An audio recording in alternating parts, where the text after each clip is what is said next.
Welcome back to For the Tribe. The sun never rises inside the deeps of Javuz Karag. The only note that day has begun is the sound of animals awaking, mostly quaggoths, as they scream throughout the trade deep. There is also the sound of other goblins waking their fellows. While there may not be the sun, there is still a sense of circadian rhythm that permeates the space. So quaggoths first, then goblins, and slowly life simply begins. Water needs to be harvested, crops of fungi need to be tended to, raids need to start soon. And this general cacophony of noise rouses the blood spores as well. One by one, each of you wakes up and makes your way towards the roof of the two-story complex you guys have been given by the Black Tips. Much of your building is chock full of people. The blood spores expanded quite considerably. There's a fair number of them now. So the first floor, the second floor, and the whole ground around the building is just filled to the brim with the 59 other members of your tribe. However, on the roof, it's relatively empty. So the 5 of you and Rathaclick can all squat down on the roof to have a chat about what you are doing. You were told by the leader of the Black Tips, a hobgoblin named Raka, that she would come for you to send you on tasks eventually, but right now, no tasks are given to you. So you have a moment to talk about the tribe, talk about where you're at, what you want to do going forward.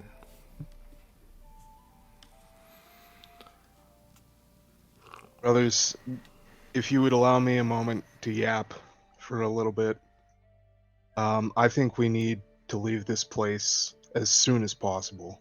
This house, it's a trap exactly as the warehouse was. We're lured in by the promise of safety, and we won't be able to leave if we don't escape. We'll be thrown in the front lines against the Goldies, then the Coffers, then whoever else Rattlegut chooses until the Red Weeps arrive. We'll be stuck in the same situation we were in the tunnels, only we'll be worn down by the battles, and we'll die. Everything in this deep is shit and doesn't matter. The only thing that matters is the fungus box and getting it to where it will flourish. The gods gave us the path, and it was proven true by the information that I collected here. Surely as Booyog's revived by the gods, you trust in their path. We must leave.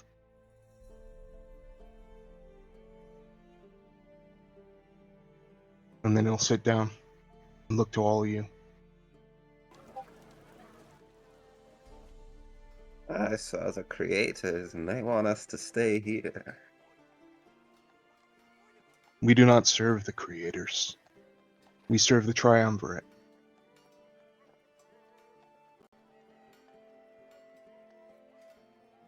And we serve ourselves, not their war.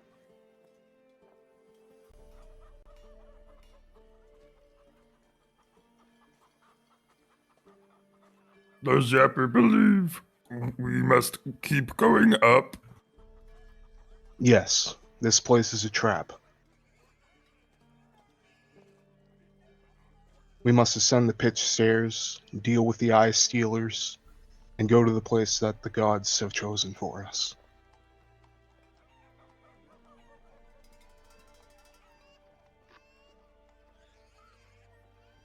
Preferably before these Black Tips can wear us down as a vanguard tribe for whatever machinations they have. I say we do a little bit of trading here, we rest up, we get our bearings, learn about the place, but leave as soon as we can. Go up yard stairs or pitch stairs? Go up the pitch. The eye stealers lay at the top of the pitch, and that's... So there's Bardock Doom. Yeah. If Yapper believes this a trap, is Bardock Doom not a trap as well? It is, but it's one that we need to spring. It's one that we need to get past. I don't know how The, we get past Mount of Doom. the gods will guide us. The first thing that we need to be concerned about is not being worn down by these people. Munch not being worn down, Munch being filled up. And he'll tap his belly. Yeah, you got like 15 bats in there. You're being filled up by the remnants of Barrack Dune, and they're being filled up by the remnants of what lies beyond. If you ascend with us, you will have meals beyond your wildest comprehension. You will have insane things to graft on your body. But here, all you're getting is secondhand bullshit.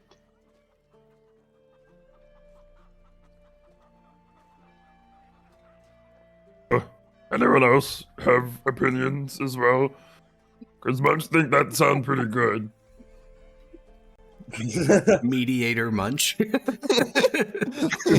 Pulling the group's vibe. I think Rathaclick is just, because he's one of the other leaders, he's just kind of silently squatted beside Mardek.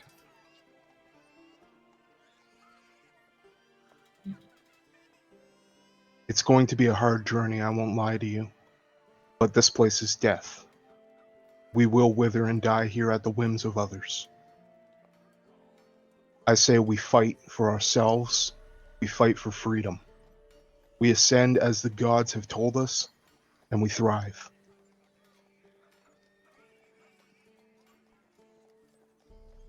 Rathaclick will look towards you, Mardek.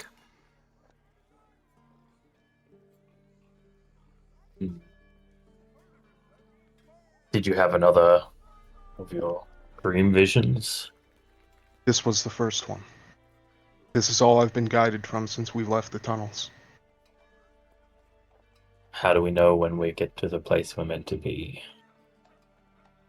We were chased by dog-headed quaggas. I learned these are of the Eye Stealers. There was a very, very long tunnel that we were being chased down. And at the end of it was a light. I believe that to be a light to the surface. Why surface? I don't pretend to know the will of the gods. Rathaclick will glance towards you.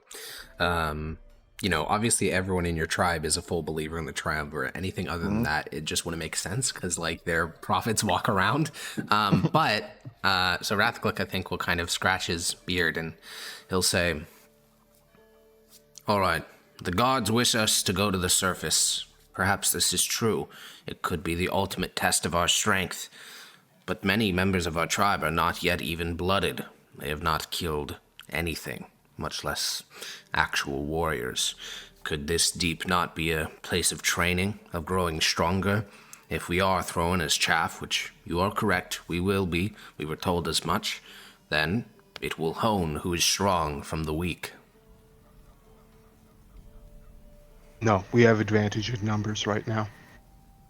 People will be bloodied in their own time. There will be plenty of opportunity along the pitch. There'll be plenty of opportunity against the Eye Stealers. That is the one thing that we will not be wanting for, is opportunity to be bloodied and to be fought. But if we're doing it at someone else's whims, then we won't have choice for ourselves on how to engage, on how to deal with our wounded. This will be completely at someone else's whims. That is not what domination is about. Why does everyone take his vision so seriously, but none of mine? You people don't take me seriously. Because his are delivered with a sober sense of reality.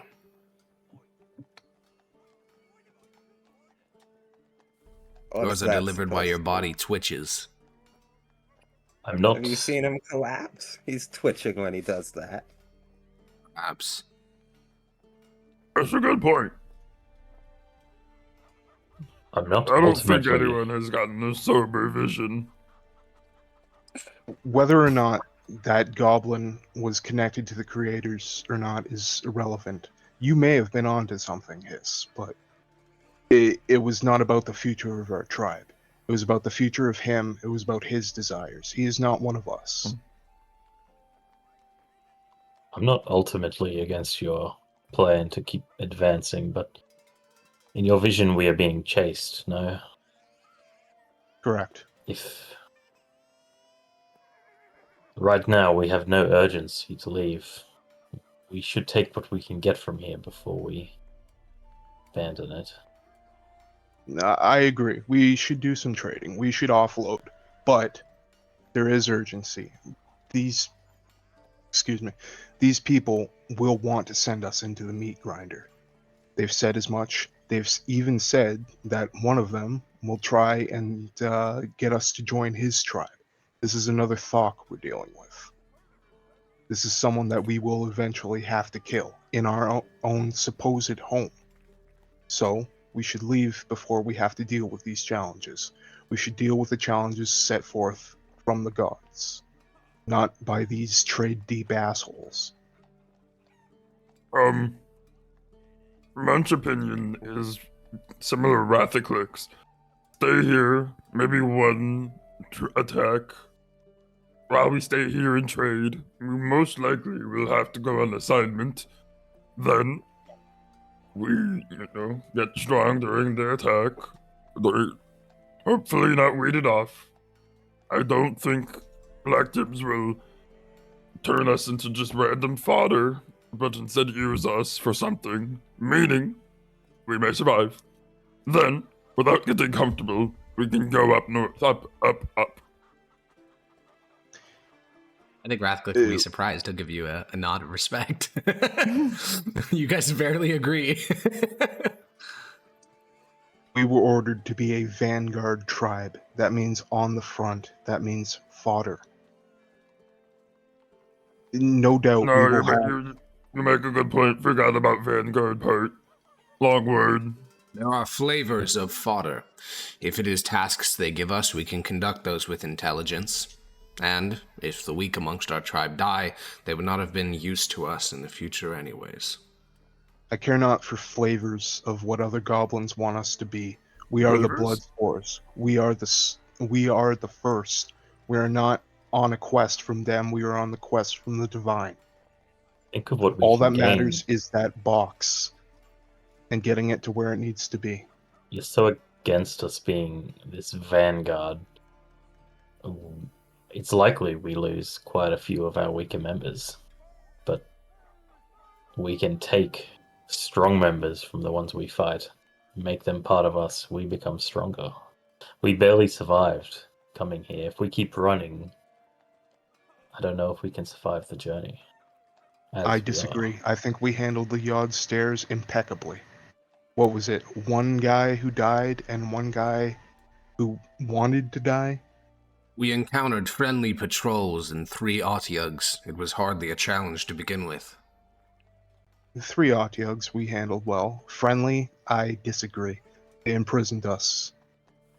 They scammed us and imprisoned us, and we're still imprisoned. They did not kill us. Who cares? Give us. Wow, how marginally better. Significantly better, I would say. You call yourself a man of domination, yet you're ready to submit to anyone around here. Yes, that is the rule that all goblinoids live by. The strongest rules. Only your tribe has the delusions that that isn't the case. This strange council system. True domination is recognizing when there are those that are better than you. The Confederation is stronger. The Goldies, the Coffers, the Hookrats, they are all stronger than us right now. They won't always Pathetic. be, but they are right now. Become more wily. Hone your strength. Don't just bend over and take it. It's very Unket of you.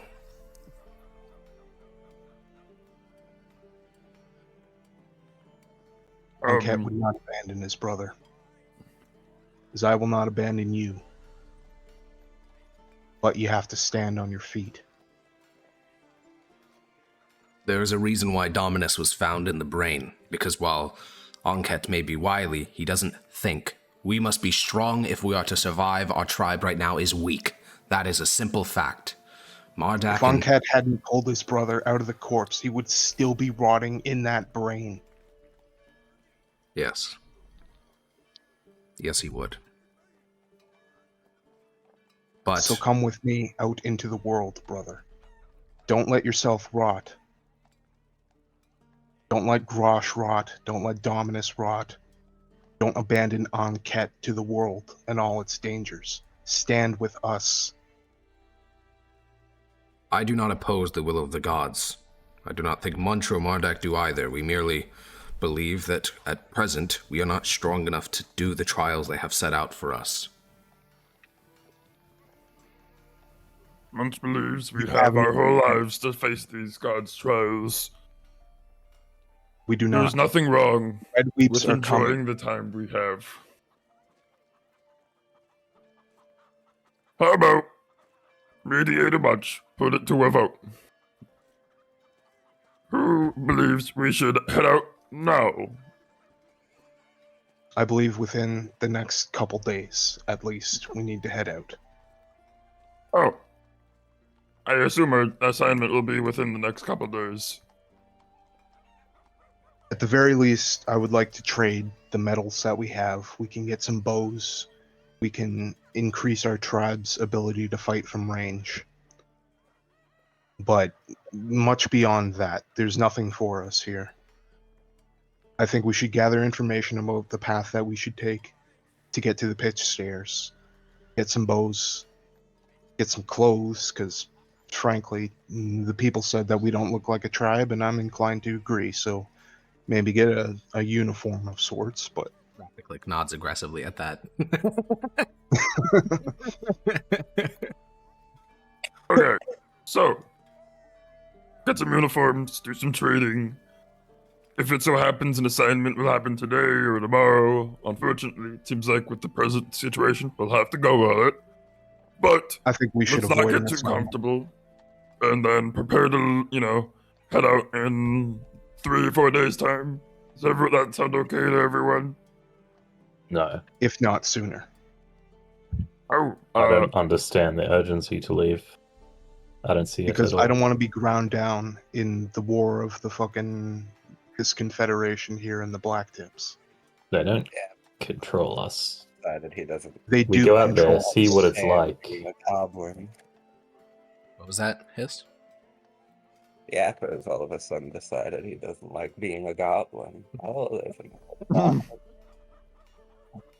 This is about being a goblin. This is about sneaking past those who would control us.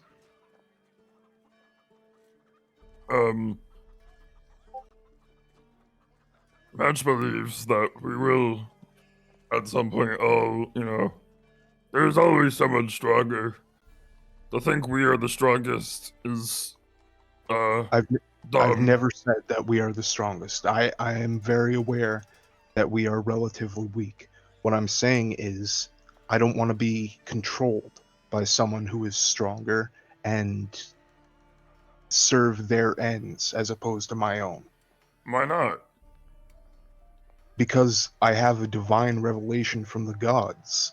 Oh, I have a responsibility to that fungus and to this tribe. Not to them. I reject them.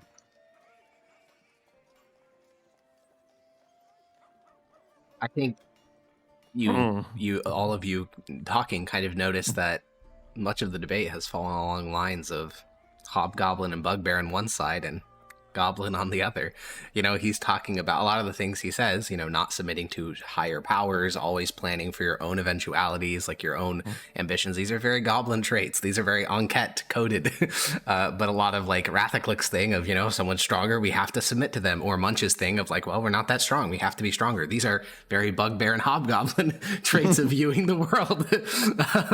So you've kind of reached a, I'd say, core ideological difference in how you fundamentally view the world. Yeah. Regardless, first things first, I say we trade away what we can, we get what we need, we gather information on how to proceed, but as much as possible, I would like to avoid these assignments completely, if possible.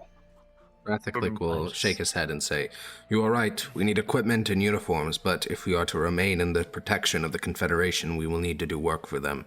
No big one has ever let his tribe slack." Munch think actually avoiding would be really a bad idea, because then if we have no purpose to them, they have no need for us. That's why I'm saying get our shit done quick and then leave before they can even. Why don't we play decide. their game, go along with what they want us to do, but patiently wait for our chance to either seize power, find out information, or if Power we in this feel we place can is no being longer lost. gain from being here, we simply leave. I don't think we to- lose much by staying for the next week at least.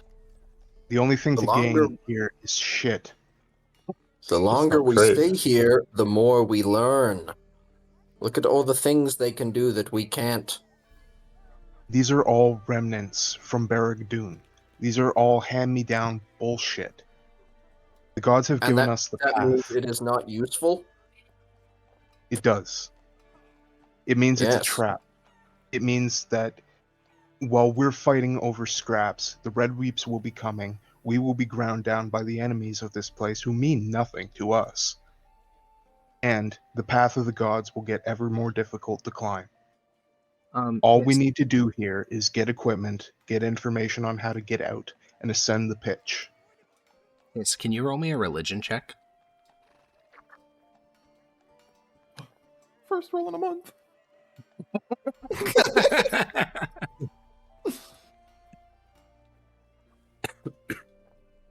He's getting there. He's recovering. He's getting over the lethargy of a month of forgotten. not rolling. Yeah. I don't have a desk, so I gotta use my keypad. Yeah, no problem. No problem. At this point, it probably would be faster to roll physical d20 and then look at the modifier. He knows my pain.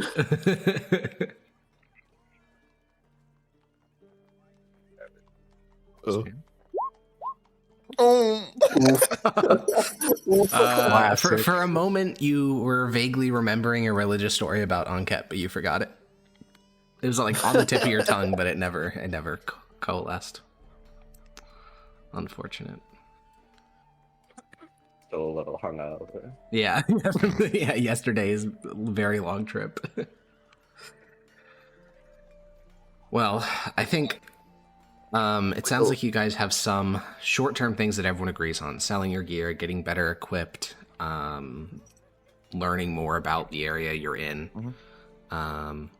I think Rathaclick, because honestly, this is mostly what he thinks about, would mention that you should probably figure out if the Red Weeps have been going up, like, after you, essentially, like up the odd stairs.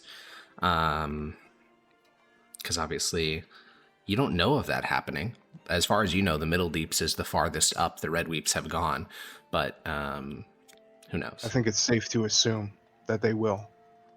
Nobody but us wanted to stay in the tunnels. He'll shrug. Well, maybe they learned about the creator thing that we found. The point is, it's irrelevant. The Or gods have perhaps given they go us to Gamrek instead of the Trade Deeps. Then we have more time to build our strength. Precisely. This place is a Thank you. trap. I hope you all see that before it tears your legs off. Well, we all agree we're staying in this trap for about, at least a few days. All right. Well, you guys have not yet been contacted by the Black Tips. It's, in terms of what time it is, who the fuck knows? We really only have one time scale, which is a spore cycle, and that is basically you sleep once during a spore cycle. We don't really have like sub increments. You've heard that some other tribes do. I think even Rattleworm mentioned hammerings, which is used in Gamrek, but you don't know what the fuck any of those numbers are. So from your perspective, you're just kind of existing. There are two markets that are easily accessible. There's the neutral market to the north, which you went to yesterday, just to check it out. There's the Confederacy market to the south, and then there is technically a neutral market right in the middle of Goldie's territory. I thought that that other market was in between Goldie's and... There's also one there. There's 3 of them in total. Okay. Yeah, and what makes them neutral This is is that... the one we went to before, Yeah, right? that's the one you went to before. And there's also this one. Yeah. And there's also this one. And every tribe will have their own market street. I think I would like to go to the neutral market. Okay, great. Are you doing the same thing as last time where the whole party goes to the market and Rathclick remains as like to watch over the tribe? Sure, but I would also like to talk to a ragman to learn the rules of the market. Okay. All right. Well, the 5 of you, sorry, does anyone else want to stay with the tribe, or is everyone content to go to the market while Rathclick watches over them? I'll stay. Okay. Roderick will stay. The two hobgoblin brothers. I did a fist in real life. You can't see it. I'm doing the fist emoji. All right. So you and Rathclick stay.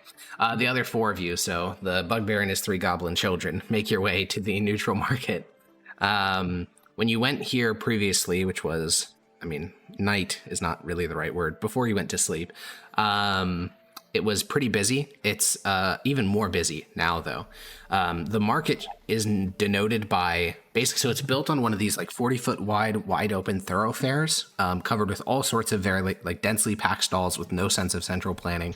And you have like ragmen guarding the entrances, which, since it's been a month, just to remind you, ragmen are these goblinoids, not just goblin or bugbear or hobgoblin, any of them, wearing these long strips of cloth that cover them sort of like a ghillie suit, and they carry these massive clubs, most of which sit at their waist. Some of them hold them in their hands. For a bugbear, these clubs are like literally 6 feet long. For goblins, they're more like a foot, but all the ragmen seem to take their jobs pretty seriously. And as the 3 goblins and the bugbear approach the entrance to the market, Yapper, you can approach one of the ragmen. He looks at you. You can't see any of his skin. You think it's a hobgoblin, though, purely based on height. And he has kind of soft brown eyes. Good day. He nods. What are the rules of this here market? No theft. There will be no fighting, either. You will honor the gods as you trade. That is all. How do you define theft? Theft. If someone gives me something of their own volition, and I don't pay for it, is that considered theft? Yes. If their price is free, you will not find a legalistic definition.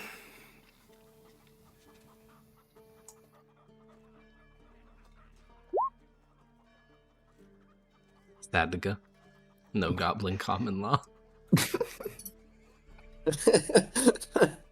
Do they have to list their price beforehand? No.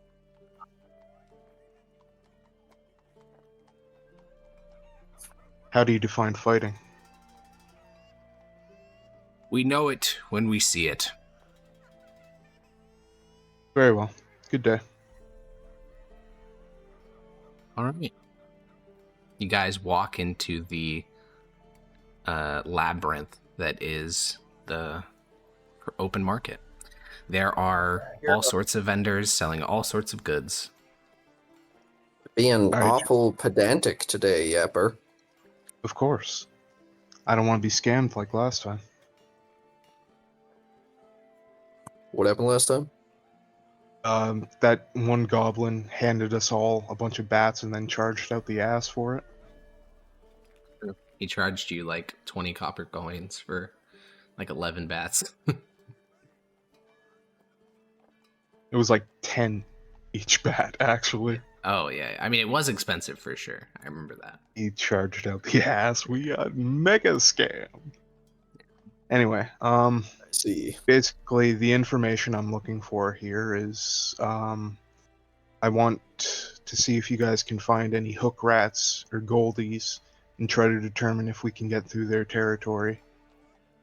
And I would like to learn the prices of the various metals we have: bronze, steel, a little bit of brass, and I would like to learn the prices of short bows and quivers and arrows. Okay. And common clothes. Sure. That sounds good to me. So, Munch, what are you looking for information on other tribes? What are you up to? Probably looking at just the window shopping some food. Okay. Which Hiss. is not going to be helpful. Yeah, fair enough. Hiss, what are you up to? Yeah, I'm not doing any of that bullshit either. Yapper's tripping. I'm gonna go clothes shopping. Okay, you and Munch are walking around together. Blam, what are you doing? Yeah, I'm not gonna lie, that shit's for the birds. I'm gonna go. It's a good Okay, question. I'll be fucking daddy and do all the shopping. I'm gonna go look at botany related things. See Okay. how these backwards fools grow their plants. Well, Yapper, you explain this plan, and then the other three walk off without any clarification Cool of the story, details. bro. Yeah. So I guess we'll start with Yapper. Roll me an insight check. In white. Where is it? There we go. So regarding prices, the prices have a very wide variance listed, at least on the signs, a huge variance in price. But generally, steel is the most expensive by far, by a lot. It's not even close, actually. Then it goes iron is the second most, bronze is the third, then copper, then brass.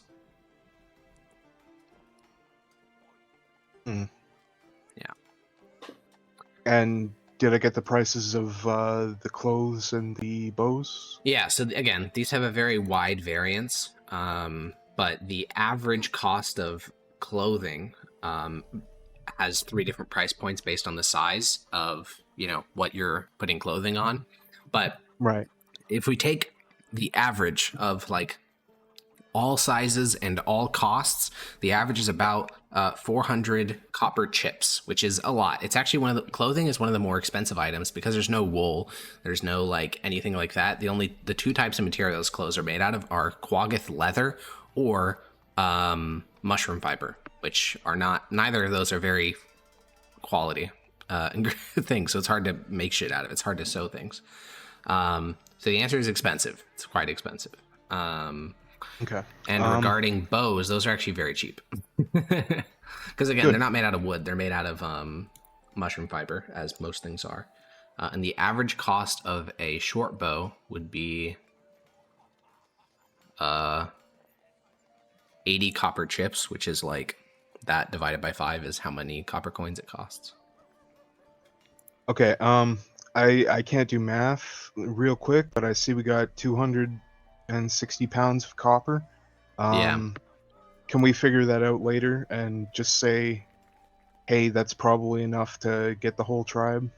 Well, there's nothing like a money changer, obviously, in this hold. Well, people do have those scales and yes, such. and people will So- break change for you. When I say no money changer, I mean there's no central place you can go to get all your shit converted. So the answer is you're Yeah, going to get thank them at God. different prices. No one's going to exchange with you for 1-to-1 because they don't make any profit doing that.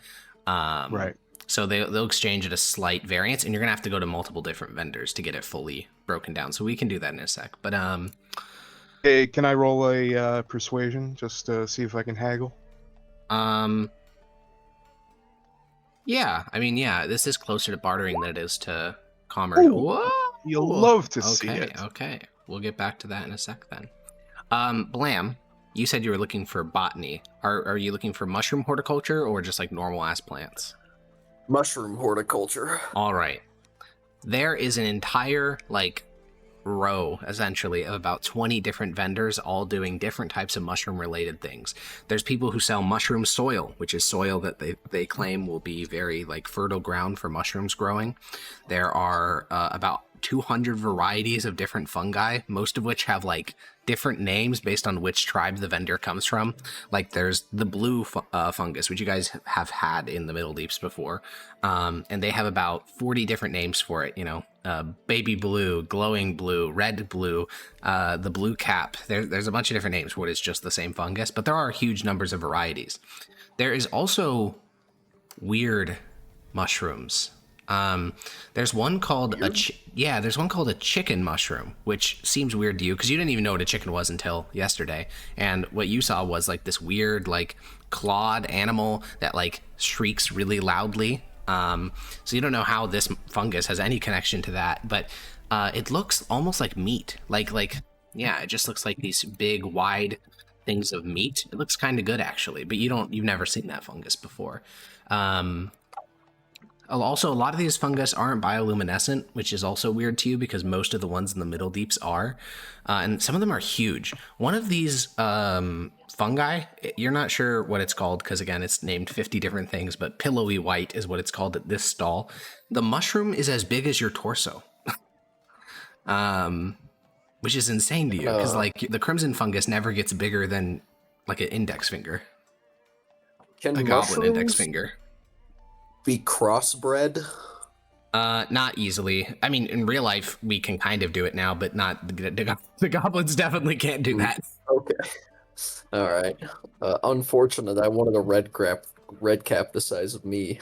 Oh, yeah, that'd be awesome. No, yeah. Because, so the crimson fungus grows about as large, like maximum size, about as large as a goblin index finger, which is very small. The difference is there are tons of them. Like, when you guys fill a corridor with the crimson spores, you end up getting, like, thousands of mushrooms. You can't imagine that's the case for some of these bigger ones. Like, these are like giant bulbs of mushroom. But yeah, it's crazy the amount of variety that you find. Walk up to the dude selling the soil. Okay. He is a hobgoblin that is the most dirty hobgoblin you've ever seen. He's just covered in dirt. What's all this dirt for? Many places well, as you may know, soil is hard to come by. We have rock everywhere. This, I promise you, shall grow the finest mushrooms. It is filled with nutrients of bodies. Well, why would I grow it in the soil with body bits in it if I can just grow it in the body itself? Most bodies are too wet for fungus to grow in. Oh. I have a mushroom that can do it. That's what we grow. That's not... You are from one of the upper deeps? No, lower. Ah. Interesting. You could try selling it to other folks. They may want to have a chance to grow it themselves before it becomes popular, but... See. I wonder how it would grow in the soil. It will grow is he well. selling- I have never had any fungus not grow in this soil. You simply put the soil into a box, put your mycelium or merely the fungus itself atop it, and it will germinate like you have never seen. Interesting. The issue is we need an enclosed space. Very enclosed. A box. No. Not quite what I meant. The air needs to be very rich with the spores in order for your fungus. That would be a problem for most buyers. Yes. Unfortunate. Alex, is he selling it like pre-potted or? No, like, it's in a giant how would pile. I buy this? Do I need my own sack? Yeah, you need BYOS, bring your own stuff. You'd also just buy it by the handful. That's like the measurement he gives on the sign. Handful. How much is it for a handful? 8 copper chips. Alright then. I'm gonna go find a sack. I'll be back.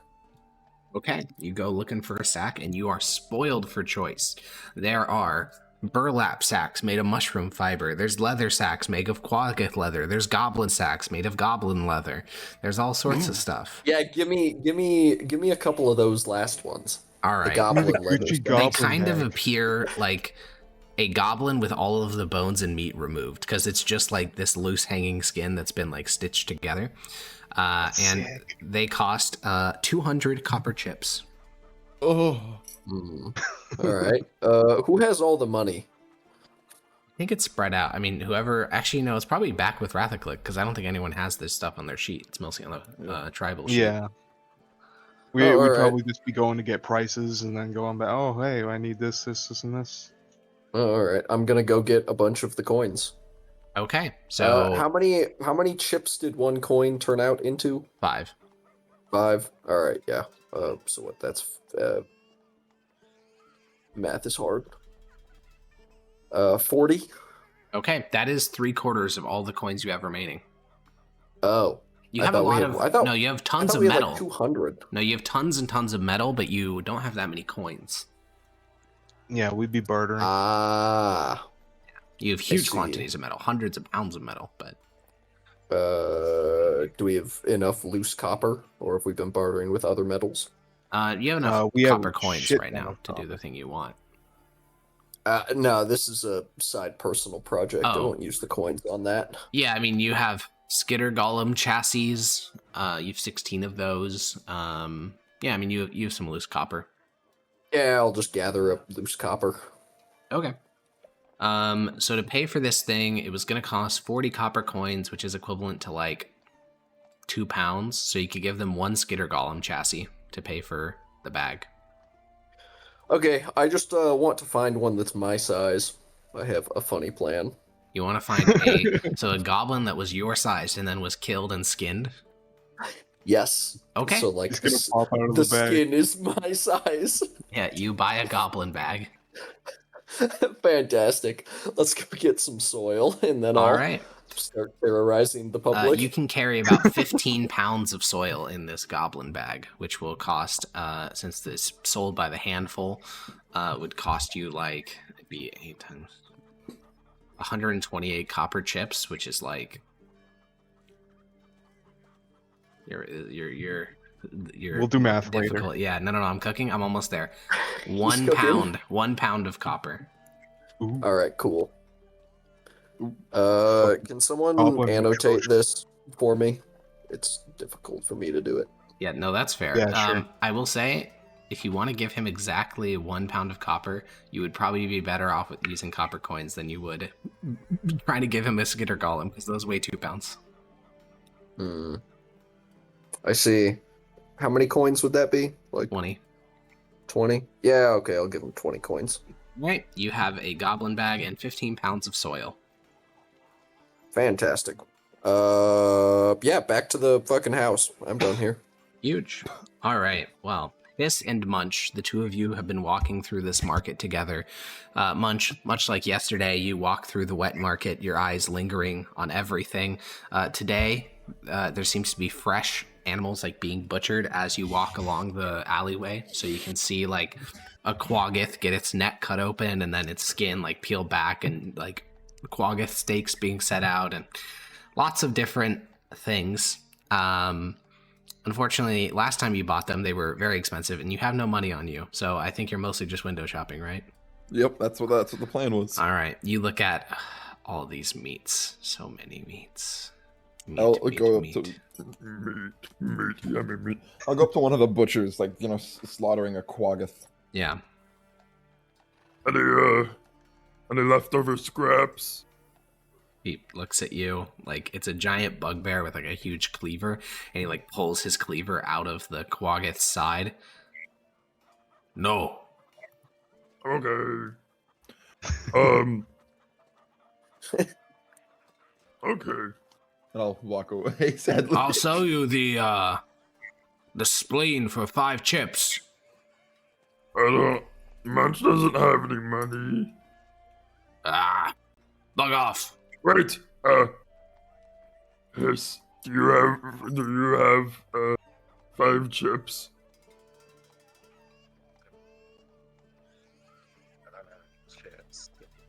I remember 1 coin, I think. Eric's, I have gear charms that I took from one of the broken down little spiders. What kind of metal would those be made of? Those would be made of bronze, which is a bit more valuable than copper. So one of these could probably pay for what he's asking for.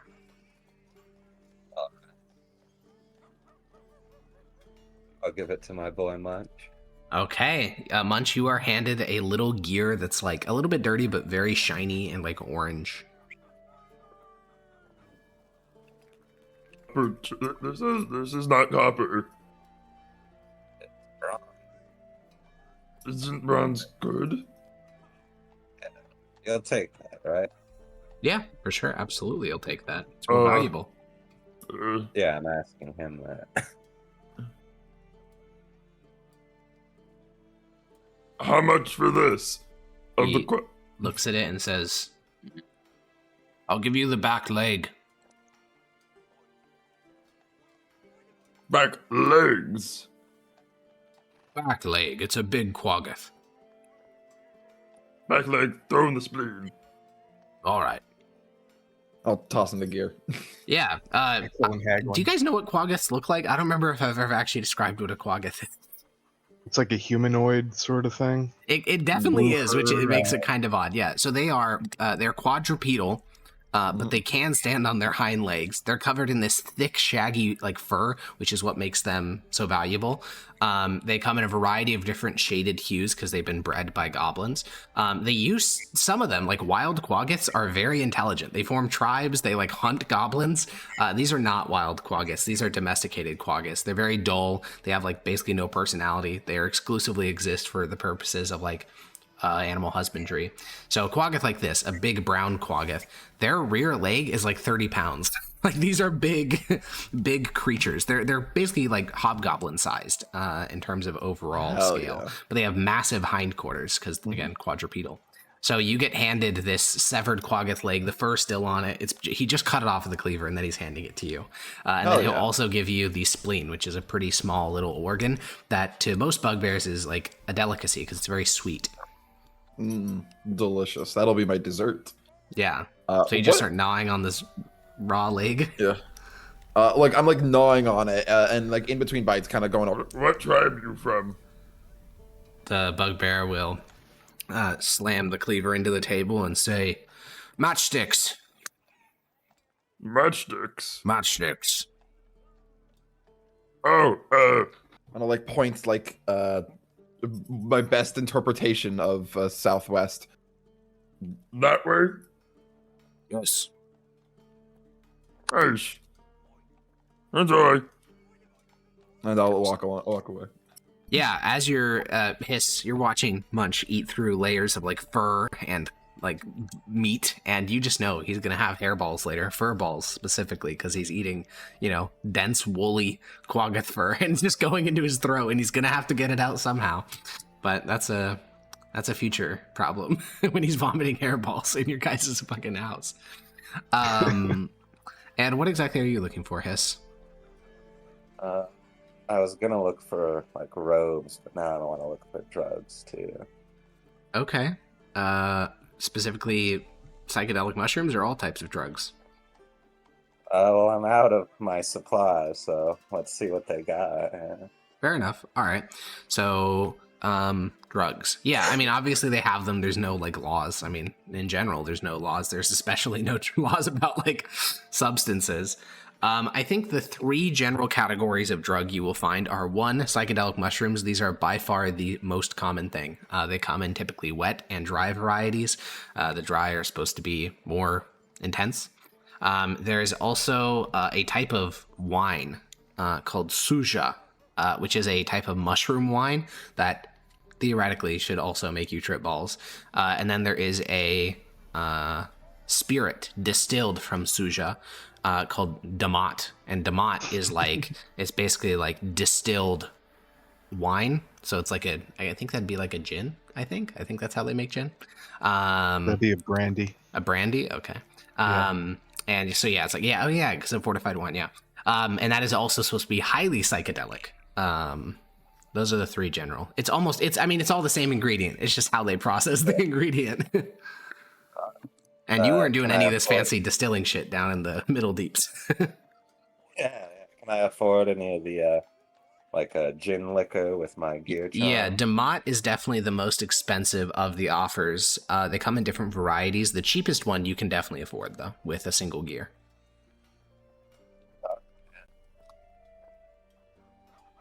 All right. You go to a vendor, you hand them your gear, they hand you a bottle of Damat. It's even in glass. How do I spell Damat? Damot. All right. It's French. You open it and it smells like chemicals. It burns your nose like very severely. I'll save it for at home. Yeah. But, yeah, I guess I'll wait to buy clothes till we all. Okay. Well then, Yapper, for the insight check, you will gather some pieces of information about the Hookrats and the Goldies. The Goldies don't really frequent this market. To get there, they'd have to go through a number of tribes that don't particularly like them. And they seem to basically only trade at their own neutral market and the one that's to the west of their territory, between them and the Hookrats. So there's no Goldies at this market.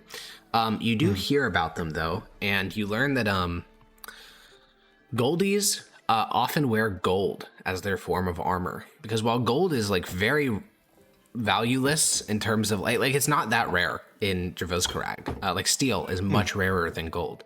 So they use it to just make armor. Like apparently you're told that the place that they use is their headquarters called the bank. A bank, yeah, called a bank.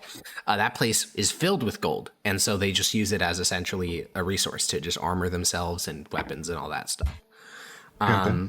You also hear that they put slivers of metal into their skin, and so really, really senior Goldies are like reflective because they're covered with so much metal it's like stabbed into them.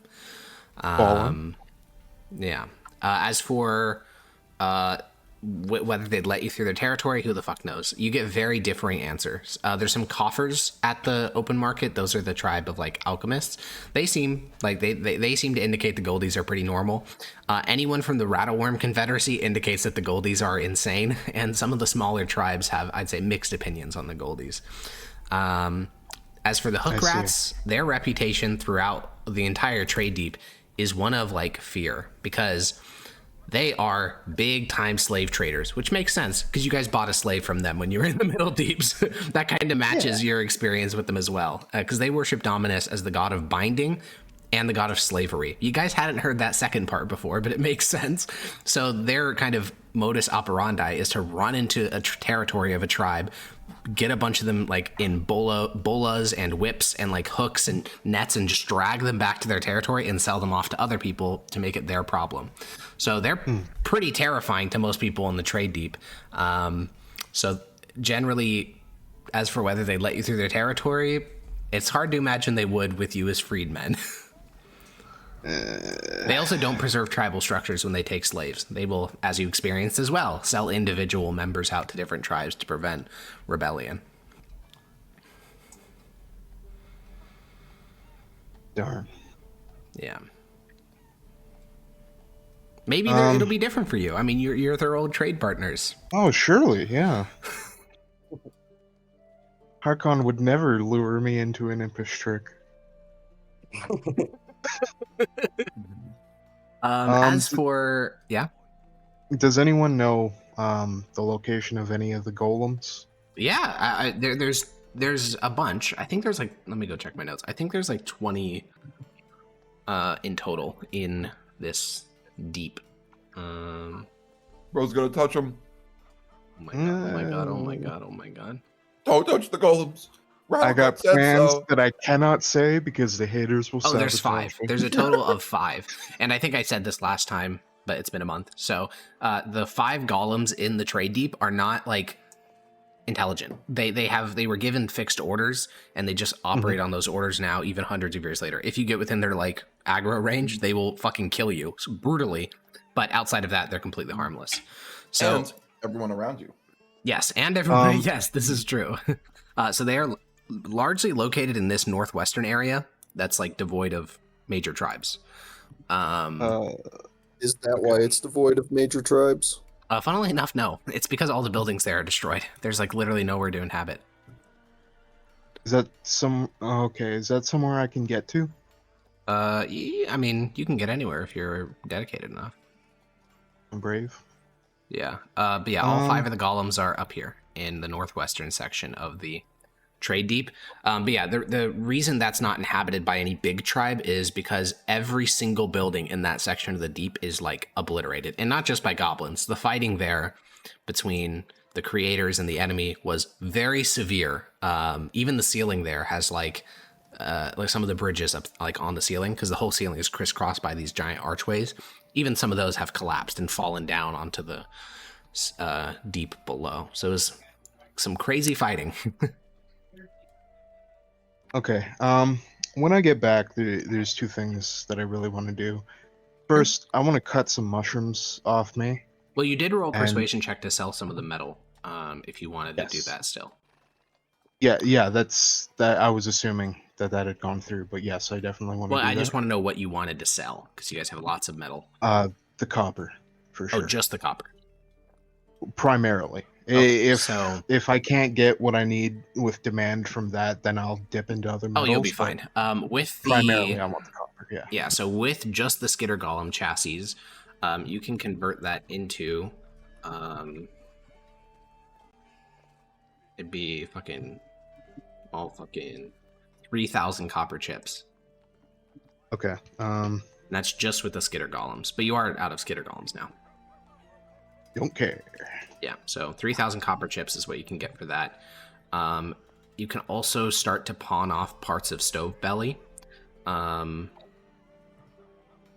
the best way to do this? For now, I just want to get the clothes, get the bows, get the arrows, get the quivers. Would the Skitter Golems cover that? No, they cover the bows and the arrows easily. Like I said, though, clothes are very expensive. To equip your whole tribe with clothes is going to cost a lot. Right, okay. Then I guess I will start doing I'm just trying to think of the best way to... Actually, I think we'll just do this. So we do... I love logistics. Except unironically. Okay, someone do 360 plus 80 in their head. That's 440. I got there. I had it. I was going to say it. All right, 29,000 copper chips is what you leave. So you're going to need help, by the way. You're enlisting Munch and Hiss and Bill. You just have to. It's too much weight for any goblin to carry. All the warriors. Yeah, you guys come back with literally... So as I described before, chips are not like a standard measurement. They're just weight. That's all they are. It's not like it doesn't have to be a certain shape or whatever. So you guys basically come back with bags full of like copper shavings, essentially. And you have 29,000 once you're finished selling all of Stove Belly's copper. Okay. And that's enough to cover the clothes and all that? Yes. So, yeah. So we have almost 63 members of the tribe. We equip all of them for that much. And then the bows are way cheaper. Yeah, it's basically all of it. Like, you return with 1,300 copper chips and 63 pairs of clothes, essentially a uniform. You also come back with 63 bows, thousands of arrows. Yeah, so anyone in the party that wants to, you may add red dyed common clothes to your sheet, a short bow, and 20 arrows. And a quiver. And a what? This is supposed to fit me. And a quiver. Quiver, yeah. Yeah, and it will fit you. Yes. Yeah, he had... It's in a variety of sizes. Oh. Bugbear size. Yeah. That was small size. And tried to put a goblin one on his chest. It like almost broke in his hand. Oh man! If possible, could we get like blood red bandanas? Sure. I mean, it's expensive, but you're willing to throw out the not the dye, just the fabric is the expensive part. Dyes are actually really cheap. Yeah, well, that is going to be the rest of your copper chips, but okay, never mind then. Oh, okay. I thought that could be included, but whatever. Also, the arrows are stone arrows, meaning they break when you use them. They're irrecoverable. Well, we haven't been playing with recovery rules anyway, so... Exactly. So, it's fine. Smile. Yeah, and as we're home, I will talk to the others about setting up an expedition into the golem place. Well, unfortunately, as you, Munch, Hiss, and Blam are returning with these heaps of clothes and you start handing them out, you have to come back to Mardak, because Mardak, while you have been sitting on the roof with Rathaclick looking out at the wide hold, this is like an hour before the rest of them return. Sorry, a short cycle before the rest of them return. And you can hear the sound of voices down in the courtyard, which isn't rare. It's just that this voice sounds more mean than most of the voices of your tribe. And you and Rathclick make your way down, and you see Raka, the head of the big one of the Black Tips. She is in like the courtyard of where your tribe is staying, and she will look at you because she recognizes you from yesterday and say, "Where's the rest of the council?" Why? You have a task. I will be here soon. And I trust the two of you shall carry it on. You are to raid the tribe of the Ugus. You do not need to engage in an extensive fight. One of my men will indicate the particular street. You will walk down, you will make loud noises, you will fling javelins. I do not need you to kill any of them. Merely draw their attention and introduce yourselves.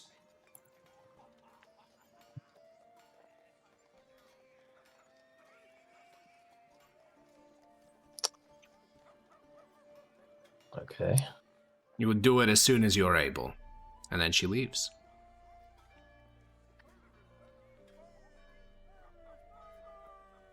Rathaclick will glance over at you.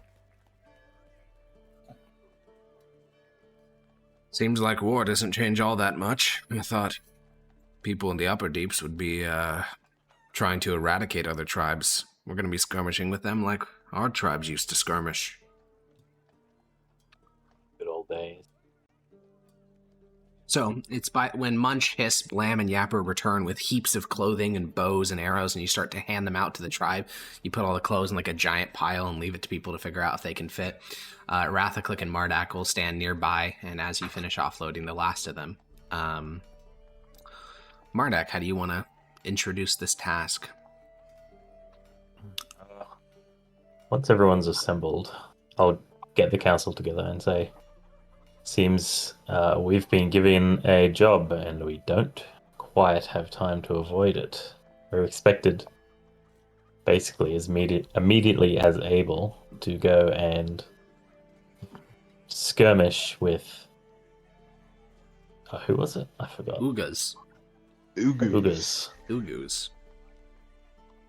We're not expected to engage in a fight or a war, just big skirmish, cause a lot of noise. We don't actually have to fight them? No. Rathaclick The goblin will way speak of up. doing things. Yes, it will be a skirmish, like our tribes once had. Ah! Oh, alright then. Throw javelins, make loud noise, do the whole rawr, rawr. If I love these to, are the tasks that the Confederacy has for us, I think we will be just fine. As do I'll look I. to- This is just to Dude. ruin our reputation with the other tribes, so we can't move peacefully through their territory. Dude, Oh my god. Holy I hate the Confederacy. I hate the Confederacy. Munch saying Holy dude. goblin conspiracy. Honestly, Yarrow, that sounds like something you would say, but not as Mardak, as fucking Yannick. Like, that's some shit Yannick would say. So Yeah. paranoid. You need to lay off whatever nonsense you've been ingesting. You'll see this is a trap. Alright then. well, off we go. Either I'll way, grab my maul. Yeah. it wasn't much of a beforehand. request. It was pretty definite in the time and the what we should do. Beforehand, I think it would behoove us Yeah, are we going? to scout and see if there's some place from cover that we can shoot them, and then leave. That was not Well, that was not we the have order that to- was given. Okay. We'd have to be That's the seen point. and have their attention. Well, I don't want to be subject to return fire. I know what a No skirmish one's is. gonna die unless you're really unlucky. Okay. Black Well, alright tips then, are shall we? smelly. Yeah, well, how many of your tribe are you bringing?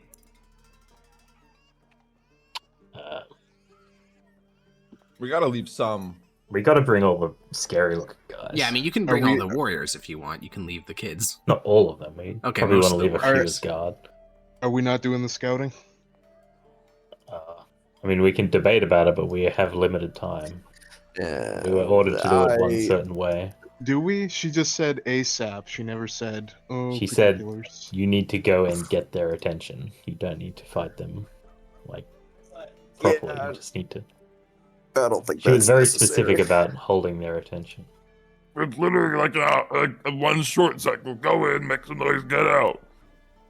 Yeah. You know, Fairly cut and dry. not complicated. Munch like simple thing. Munch do simple thing. He's still eating his like fucking quagga leg. Like finish that and like hack up a ball of fur. So fucking gross. Poignant.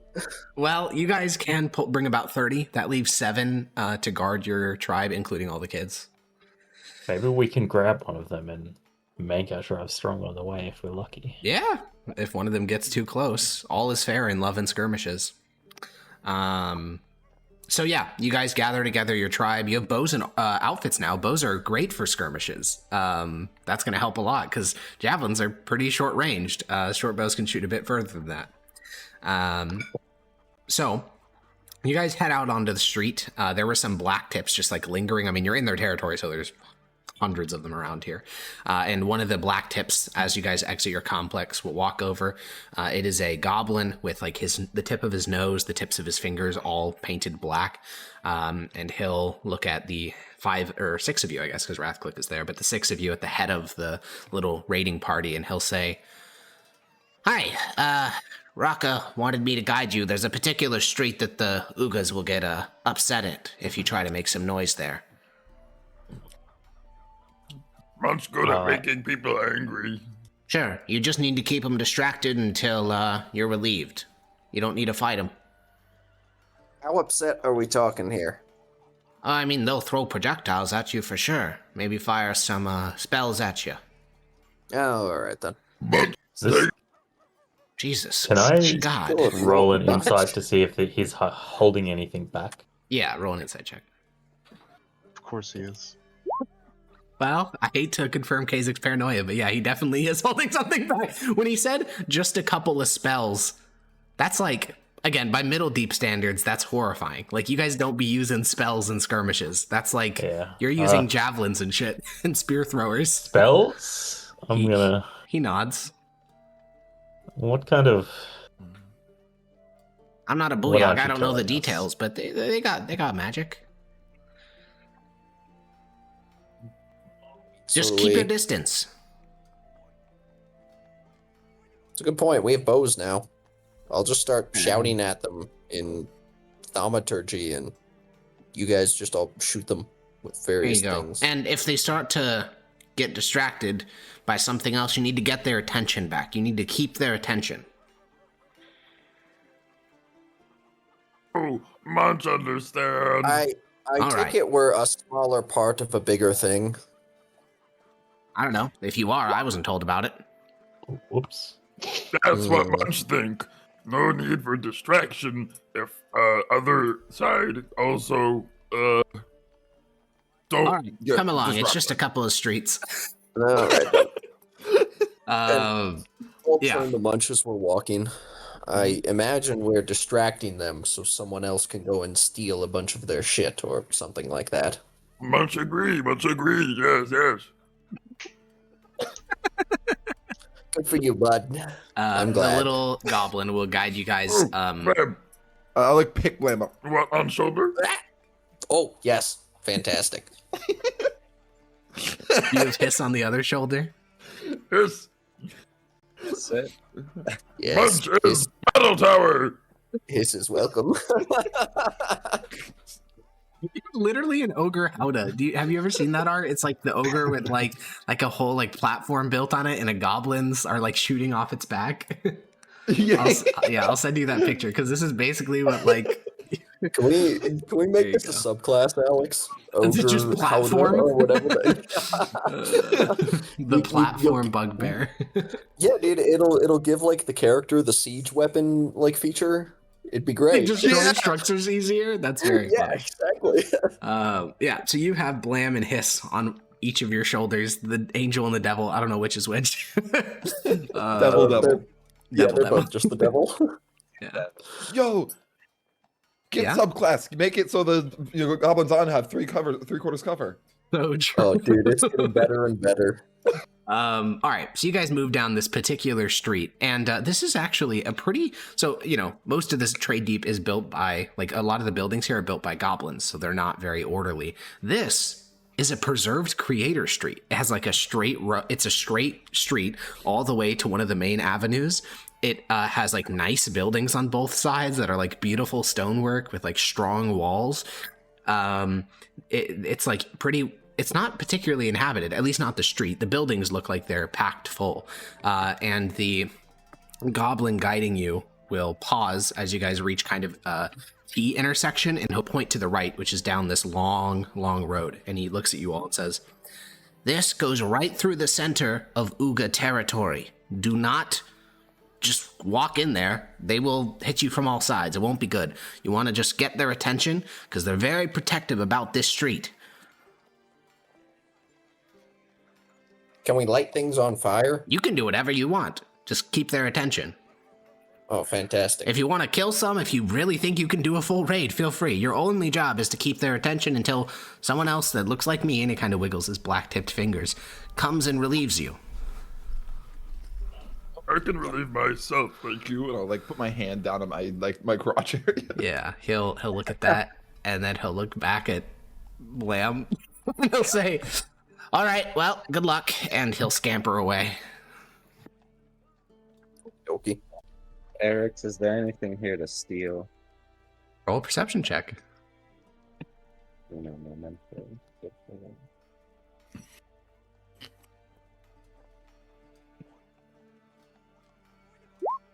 So in terms of the architecture of this particular street, with lack of, I can think of historical examples, but just one that we would all recognize because we've seen movies.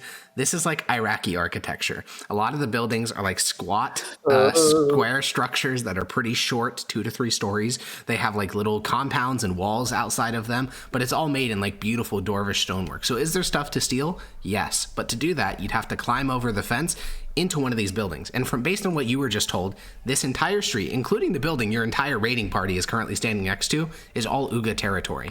So is there stuff to steal? Yes. You would also have to break off from the main raiding group to go do that. Oh, we definitely need to back the fuck up. Fair enough. Let's get maximum range of our bows. No. This is a trap. We're being led into a trap. Stop.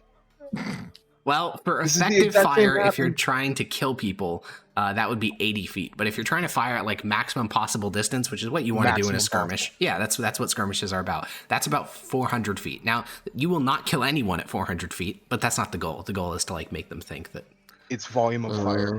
Yeah. This is what skirmishes are all about. Not a bad idea, I suppose. Unfortunately, line of sight prohibits that. Again, I said that the streets here are very narrow and like packed together and stuff. To be 400 feet away from like the nearest Uga building, you'd be like halfway into black tip territory. So to actually have, well, no, it's not because you don't have line of sight. There's no line of sight between the middle of black tip territory and Ugas. Like these are pretty narrow streets, and the reason you were stopped here is because this is the first street that you can actually see the road that you need to be distracting them on. Is there shit on the street? Carts, boxes, rocks? Kind of. The Ugas are odd because most of the Confederacy, because you guys have only, in all the trade deep, you've only been inside of the Rattleworm Confederacy. And in this area, goblins just live in the street. Like they're just like, they act like this is their front yard or something. That is not what the Ugas do. You see like all these buildings are like fortified. The windows are covered up. The like each compound is like its own little strong point. The street itself is actually very clean. This shit happens a lot now that I think about it. Yeah, it probably does happen. Probably happens all the time. Yeah, Eric's just like, yeah, they're like Iraqis and they're scared and they get raided a lot. I think Alex, you know who you are now. Alex, my escapism is taking a Listen, fucking I have historical examples of squat square structures, just none of you would know if I said like, if I said they had Mesopotamian architecture, none of you know what that looks like. You fool. Can we get like a map so I can visualize what we're dealing with here? Sure. I will draw a shitty one. Smile. So excellent. The Ugas territory basically is centered around a single road. One sec, let me actually make sure the viewers can see it as well. So yeah, we have our map of the Trade Deep, and then Uga's territory is basically shaped like this. It's centered on a large central road. This is like the 45-foot like giant thoroughfare. You guys are currently, I almost used red on red. Whoops.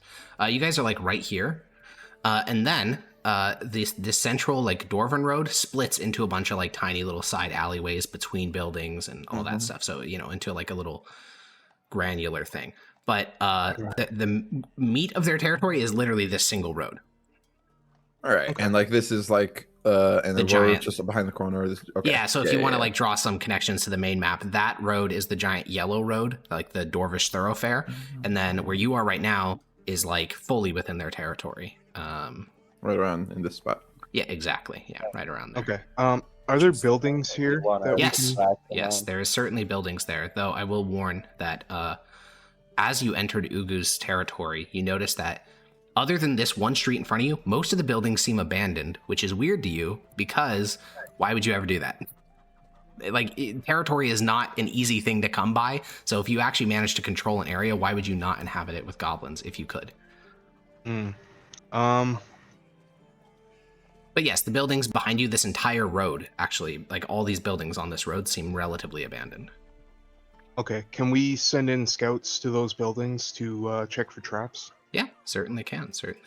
I think actually what we'll do is we'll do a group party roll, because I want to give you guys the chance to do some like party level tactics. So, Yapper, and you're going to direct some people to go search some buildings.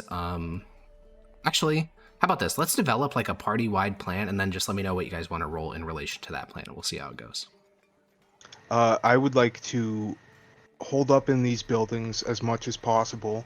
Find an escape route, preferably here or back into our territory as much as we can. So you're basically like hedging your bets, I think, is a good way to summarize what you're doing. You're looking for an escape route. You're looking for like easy ways to avoid, if this escalates, how to get out, basically. I am 100% concerned about our tribe. I do not give a fuck about the Black Tips orders. Okay, sure. And then, so I think that'd be like I could see acrobatics. I could see investigation. I could see. I am even willing to like have Munch fucking knock down a wall if we have to. Yeah, it doesn't need to be that extreme. Like all those little side alleyways I drew inside of the Ugu's territory, that's also right behind you. Like again, the trade deeps are so porous. It's been hundreds of years of goblin buildings and little alleyways, so that escaping is not the hard part. There are 1,000 ways to retreat. But the buildings, that's like a whole thing. So I think acrobatics or investigation. I would take either of those based on what you said. I could add more detail to this diagram, but I think it's sufficient for what we need. Bonk. Okay, then let's get Blam and Hiss. What are your contributions to this, the plan for the raid? I was gonna kill some people.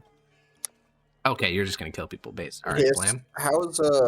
How's your ranged ability? I have 120 range for the guided bolts, and then what's the little cantrip we both used? Toll the Dead. That's 60. That's kind of what I was going to use. I have an idea, because basically maybe have us two on like the two. Let's see, how can I ping this work? Yeah, there we go. So Alex, are there buildings there and like there? Yep. Okay, yeah, basically have one of us posted up on each of these roofs.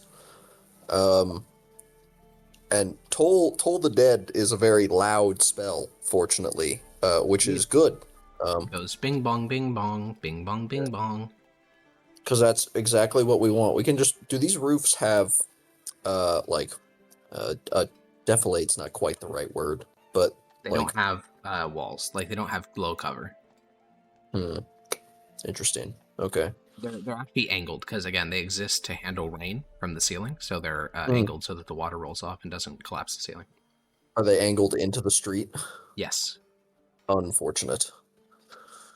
Are they angled both ways or just one way? One way. Shit.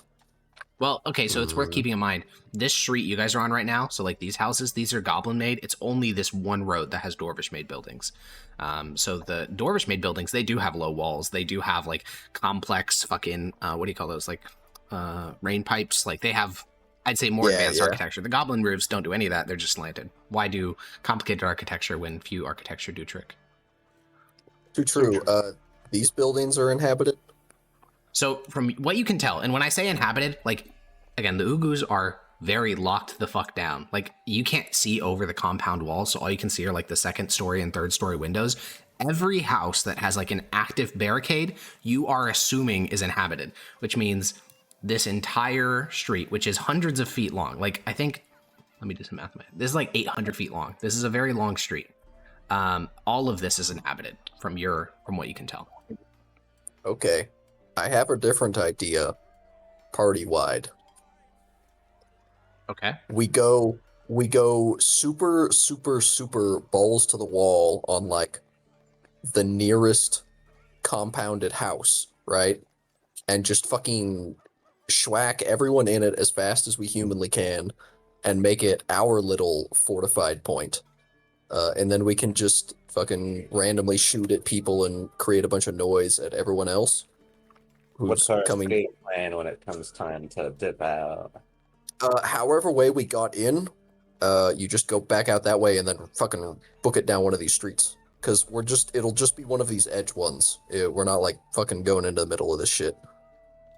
I don't hate that, but perhaps we could also have guards along here in these houses, so we could have like an L sort of cover. An L-shaped ambush. Fantastic. Hell yeah. Yes, that's an excellent idea. It's anti-escapism for you. Yeah, this is just all right. Let's do small infantry attacks and let's do advancing fire. Let's conduct a raid no more than 10 minutes on the point. I'm gonna teach you guys how to bound. But yes, we absolutely can have people, and that's good because then they can cover the street basically, and the only way the people will be able to move is. Now, I think there's something you need to consider that should alter this plan a little bit, which is, bows are not guns.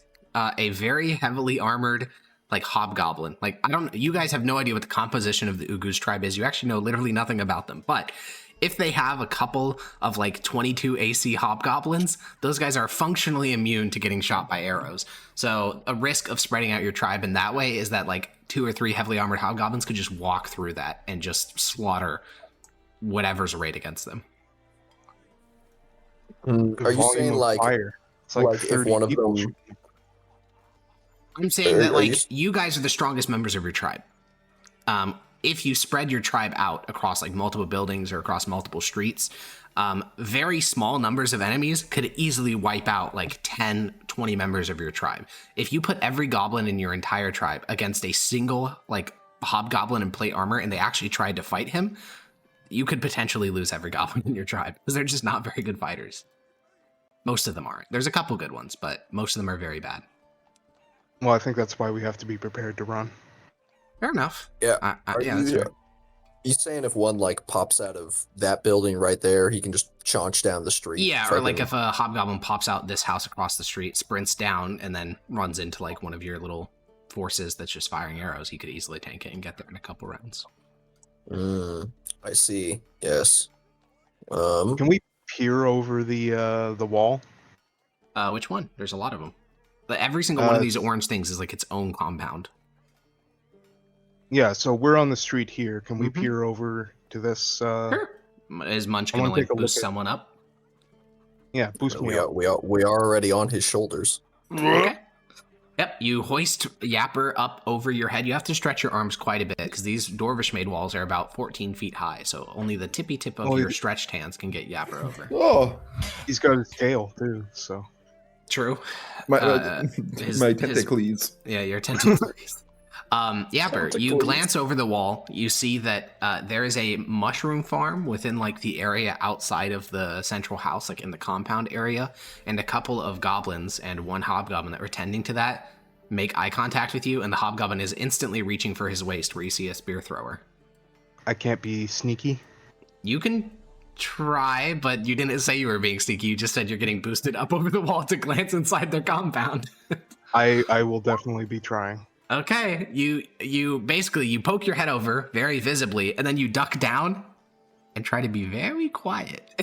And then you kind of tap Munch's shoulder to try to get him to move you to a different point on the wall so you can glance over without making like direct eye contact. He moves you like 30 feet down.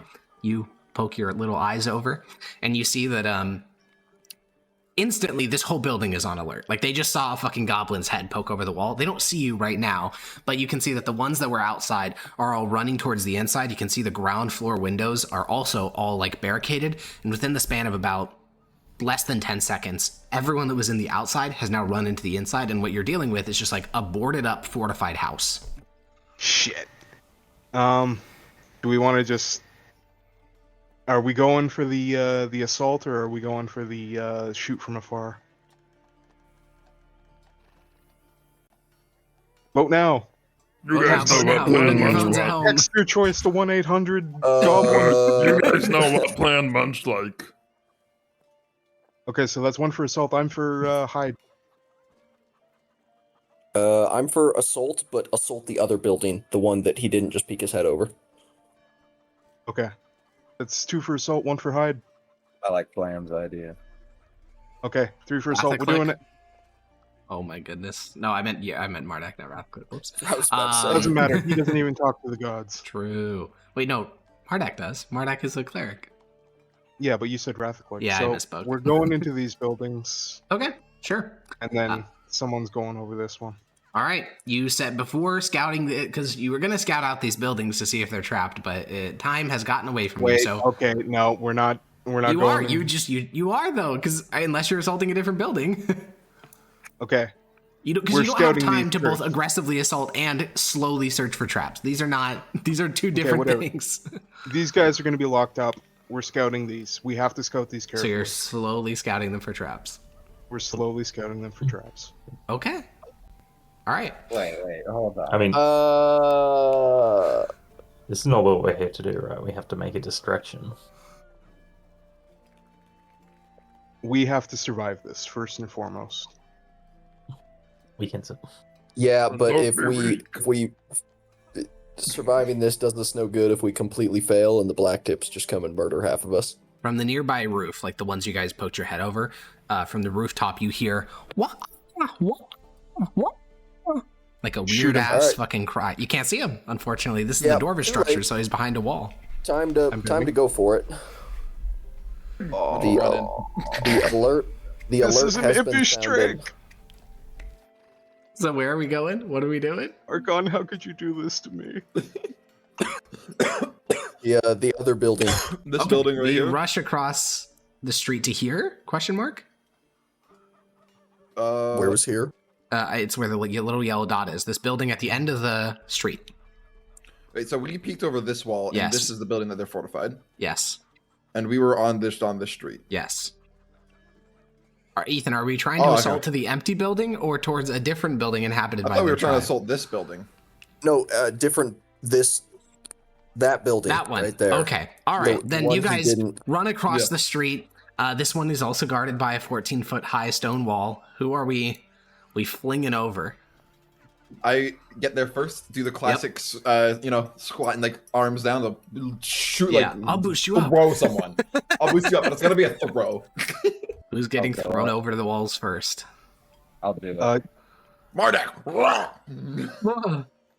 Mardak, are you letting yourself being thrown into the courtyard? If whatever. I don't have a choice. I'm You going. fling Mardak, which you're strong enough to do it. He's a big boy, but you're strong enough. You fling Mardak over the wall. Mardak, roll me a athletics or acrobatics check. Your choice. Yes. These are good. Oh, this is okay. All right, Yeah. Mardak, you fling over the wall. Your head slams into the ground. You take 1 damage. You stand up and spin around. The whole compound is empty. The house is boarded up. The door is closed. And a moment later, Hiss goes, "What?" and then hits you on the shoulder. Blam, yapper, and soon Wait, enough. no. I have Munch lift me up just enough so I can put a rope on both sides and Okay. a piton to tie That's it to great. so we can climb over.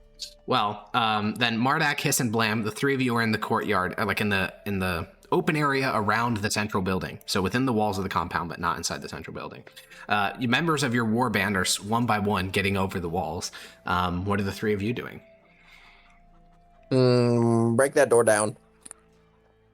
I'm going to. I just said that to someone. Probably Munch. I'm gonna thaumaturgy, shout, "We are the blood spore."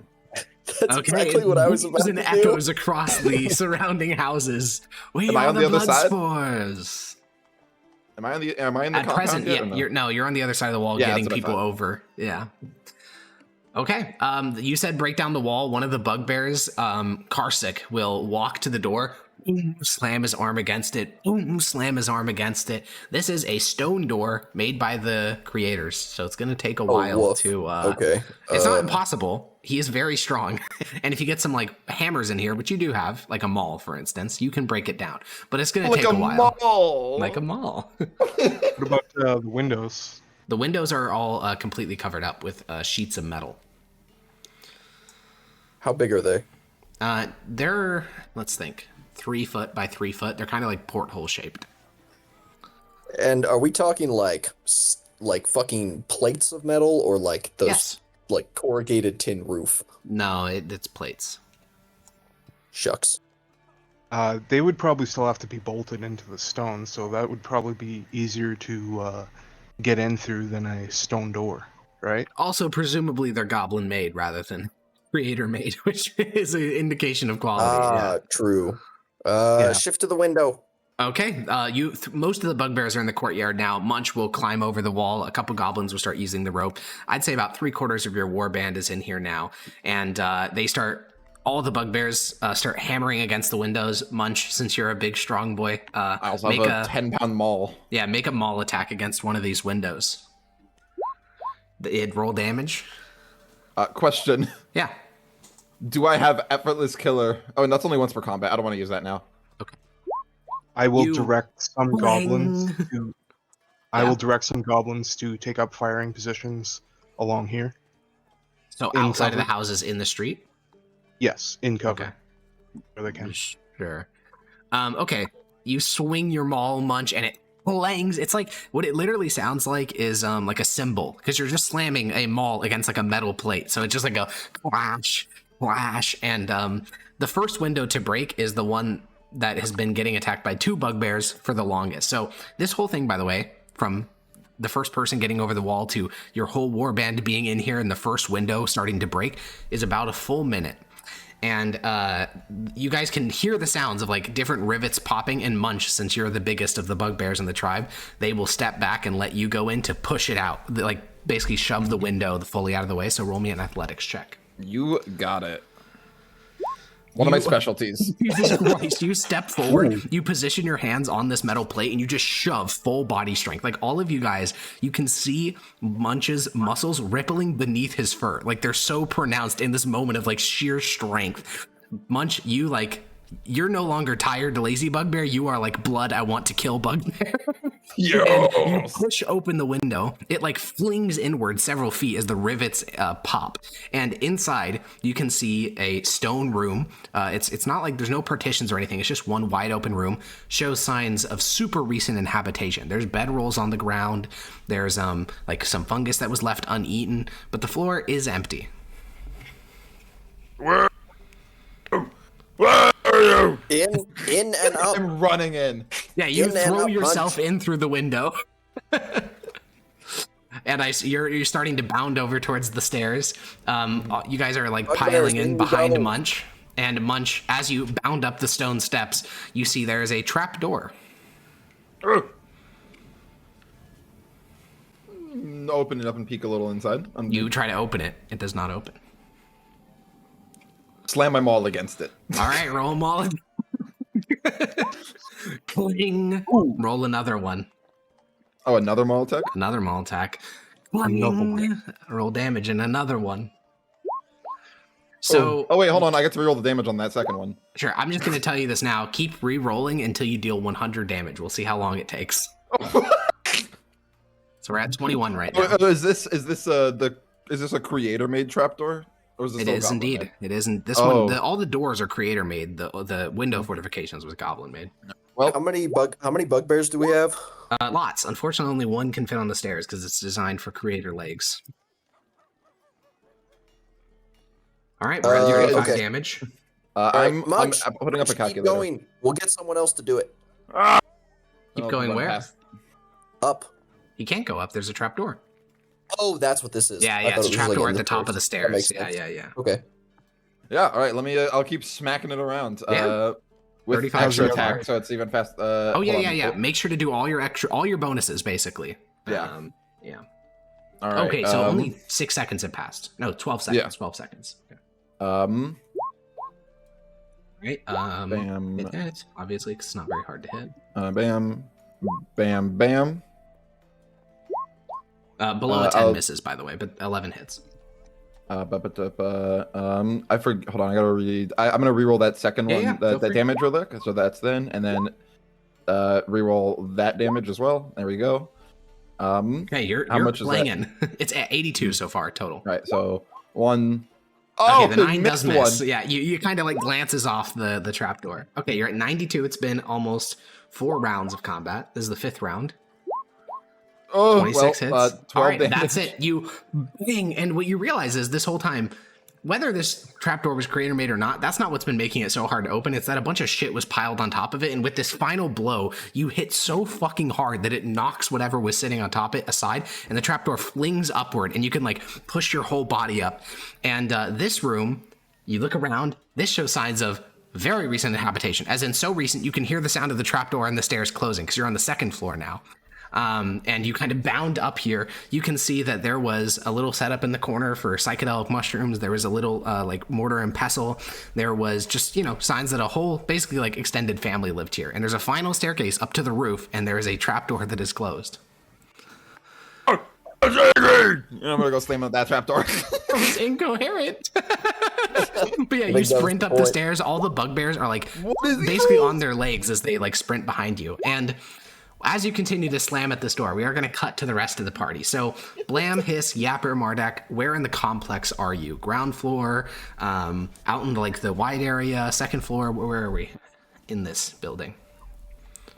I don't know if I'd be in the building. I'd probably be outside.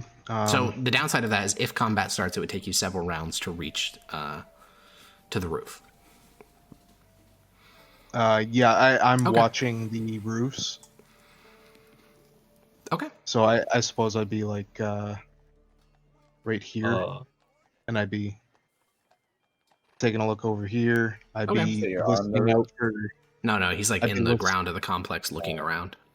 I'd be listening for if anybody else was engaging. No, there's no fighting. Um, You just hear that call of the wah, like echoing across basically every single rooftop now. I will also order a goblin or whoever's around me to check the ground floor for any sort of tunnels. Okay, sure. Marduk, where are you? I'll be basically just behind Munch. Okay, yep. You're heavily armored right behind Munch. Rathclick is beside you. Hiss, where are you? Fuck it, I'll follow Munch, please. Okay, and then lastly, Blam. Do the 2nd floor windows also have They metal do. on them? Yeah. Is it secured as well? It's secured in the same way, yeah, which is copper rivets.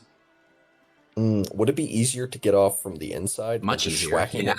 Yeah, because you could get like a Okay. pry bar between the window and the plate and then just push. I mean, Okay. you can't, but a bugbear Yeah, could. yeah. While Munch is working on the trapdoor, I'm gonna get one of the bugbears to pry off. Or Yeah. they don't even need to pry it off all the way. They Just enough that literally you can glance.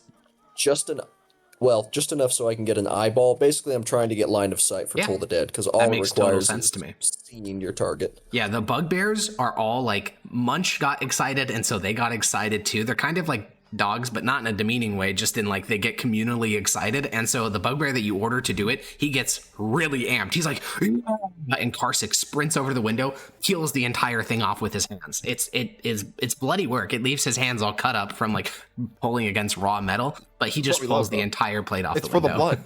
It's for the blood. Yeah, I mean, that's fine. I can just peek my head. Also, there's very no glass in these around windows. it. There hasn't been in centuries. I thought that was implied, but it's worth clarifying. Yeah. Who, it was Hiss that also has Toll the Dead, right? Yes. Yeah, I'll motion to him to do the same thing I'm doing. Basically have like one eyeball peeked out and then... Okay. Oh, and then Now- I'm also going to be casting Thaumaturgy as often as it goes away and just shouting, making noise. Sure. Yeah. Munch, this one is proving harder than the other one. I don't think you would be able to tell why. The trapdoor itself seems the same, but you've been slamming on it for like a minute and you're not noticing progress. At least with the other one, the stone was literally like chipping away because you're basically swinging a sledgehammer at full strength, like, and you're borderline superhuman. And you are superhuman in your level of strength. So you're just like slamming it against this, and there's no chips. There's not really anything. And the cries from the nearby rooftops are starting to change. All you hear from every single rooftop, including the one above you, is ooh goo, ooh goo, ooh goo. I have a crowbar. I might switch over to just like using that and just Sure. Make me a strength check. Athletics, if you prefer. athletics. Yeah, prying open the thing. All right. That is a very good roll. Very, very good. And the trapdoor does not open. As in, this is not a material difference. There is some other thing keeping this closed. Because, like, you know how strong you just tugged on that. That would break even creator engineering, because you did that in the first dungeon. Like, you were you were breaking, like, locks and all sorts of other things with way less strength than that. Your entire body can't even nudge this slightly. And it leaves your crowbar bent. They just have a boulder on top of it.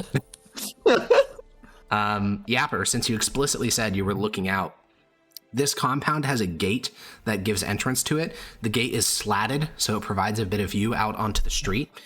And what you see takes your mind a couple of seconds to grapple with because it's so weird looking. What you see is a goblin body. Its head is like hanging back like it's a corpse, floating about 3 inches above the ground, down the street, fully out in the open, towards the complex you're in. So the guys are shooting at it, right? The guys that are stationed on the street? Yeah, there's a couple arrows landing around it, but he's still pretty far away, but he's floating very rapidly towards you. Is he like SpongeBob ascending floating? Yeah. Close enough. Does this look as if it's a corpse? Yes. And you hear this cry still echoing from all the rooftops. Ooh, ooh, ooh, ooh. Boys, we better start retreating. And I'll shoot at the corpse. Yeah, roll me an attack.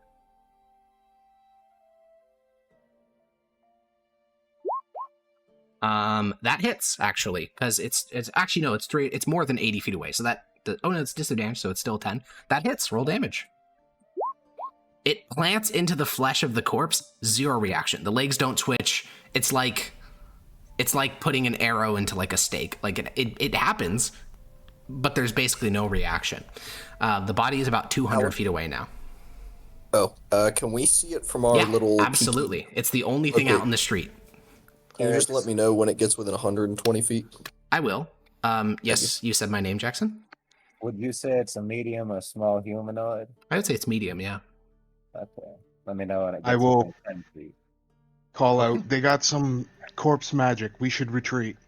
Well, I would say that Coward. Blam and Hiss, you guys have a bit of an alternate perspective on this body, because Yapper and the other archers are looking at it from ground level. You guys are looking at it from like the second floor, so you can actually see its head, because its head is like I said, dangling backwards with like no control over its neck muscles because it looks dead.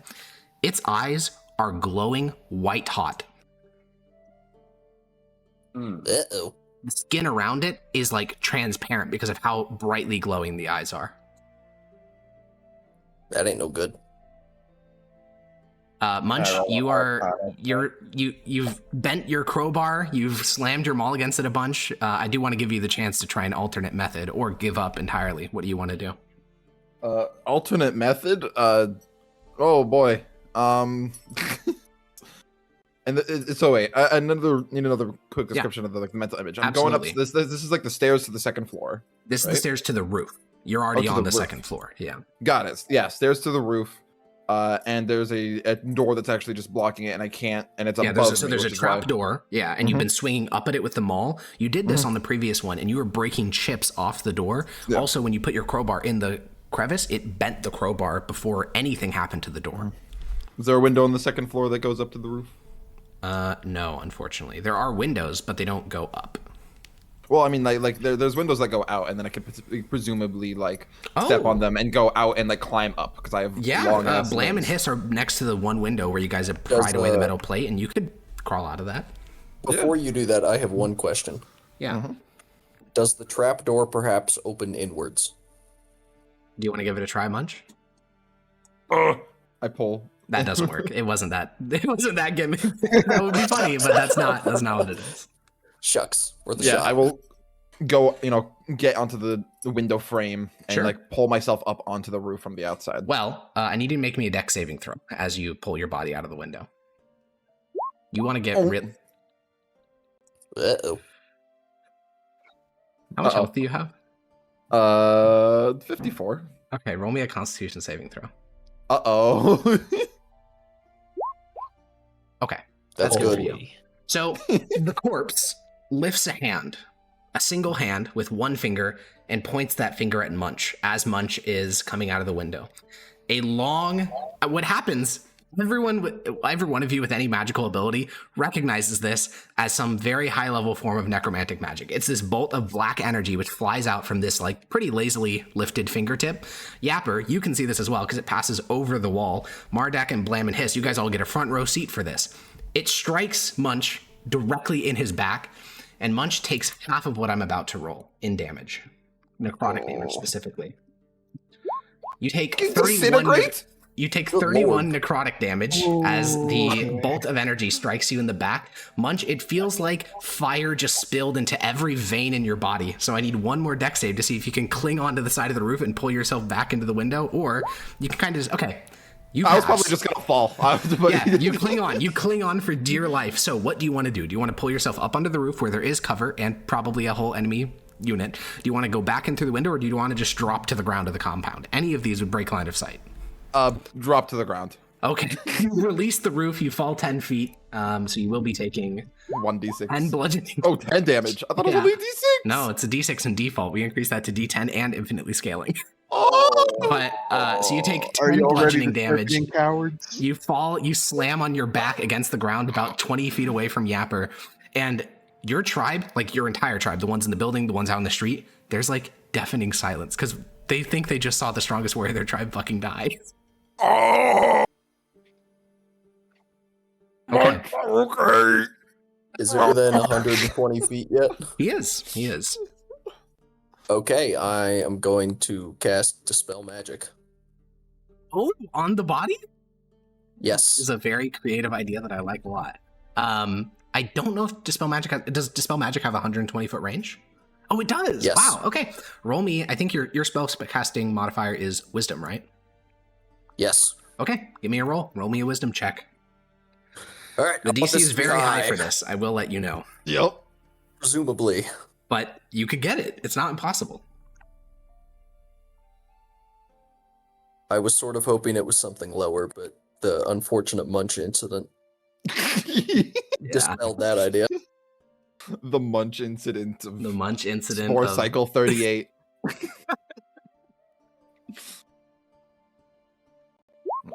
That's not good. It's also work. Plus your proficiency modifier though, because it's a spell check. That it's a spellcasting ability. It's just an ability check. Oh, it's just an ability. Either way, it fails. So Blam, you poke your body out of the window. You cast Dispel Magic. You feel your Booyog ability kind of feed back onto you and just leaves you with a bit of a headache. And the body continues to float down the street. At this point, I do want to talk to. It's about 110 feet away. So I want to talk to some individual characters. So Munch, you're on your back. I think you're going to be there a little bit longer, so I'm going to skip over you. Yapper, the 3 archers at the end of the street just watched Munch not die, but basically just get one shot. So they are no longer firing. They are hiding in cover away from this floating corpse. There's about 4 other goblins in the... Okay, you're calling for a retreat. Yeah. Okay, I'm helping out Munch. Everybody retreat, get back over the walls. Roll me a raw Fuck charisma anything. check. Where is my Karimbo? It is right here. Clock. You call for a retreat, and you and Munch are basically the only two that are moving. You're like kind of half dragging, half like Munch is like half crawling. The two of you are working your way towards that rope wall. Everyone else is mostly remaining in position. So up on the second floor, Blam, Hiss, and Mardak, the three of you are all close. You're looking out the window as this corpse is now like, it's like 110 feet away from you. So it's 110 feet away from the, or like 80 feet away from the gate. You can hear Yapper down there calling for a retreat. What do you guys want to do? 6 seconds later, I'm going to try again. Okay. All right. Wisdom check.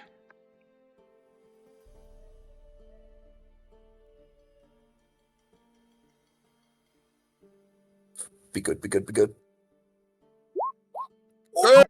Is very good. You watch as the body kind of like quivers for a moment, then the head lifts up, and you watch as the face starts to melt away, like the skin of the goblin starts to melt away. Those radiant white eyes start to expand across the head. The head kind of turns to look at just you, Blam. Like you can feel searing heat on your face, and you hear a voice in your head, older than the mountains and very angry, that says, "You." And then the body quivers and explodes. Blood splatters across the street. Ooh. Yapper, get back here! I killed it. That's in Thaumaturged voice as well. Yeah, the nearby roofs go quiet. They are no longer chanting Ugu. Rip bozos, dude. I'm gonna second win real quick. I think that's a fair thing to do. Yeah. Mm-hmm. Yay! Bigly. Can I use Thaumaturgy and start chanting blood spores? You can. The kind of, I think most of your tribe's reaction to seeing Munch get like boofed like that was kind of like freezing, and then they see Ugu fucking explode, and then they're all like, blood spores, and as the chant starts to like fill the area, now it's like deafening as the whole tribe is screaming, blood spores, blood spores. Blood spores. Ow. In my booming voice, I'm going to shout, "You fools! I have killed your greatest weapon. You see you are no match for the power of the blood spores. Shiver and quake in fear." Yeah. There is no calls from the rooftops now.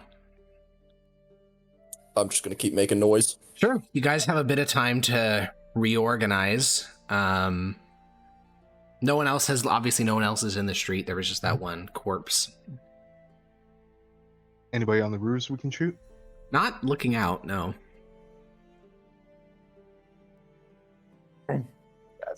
Munch, get I up mean, here. you're doing your job already. You're making noise.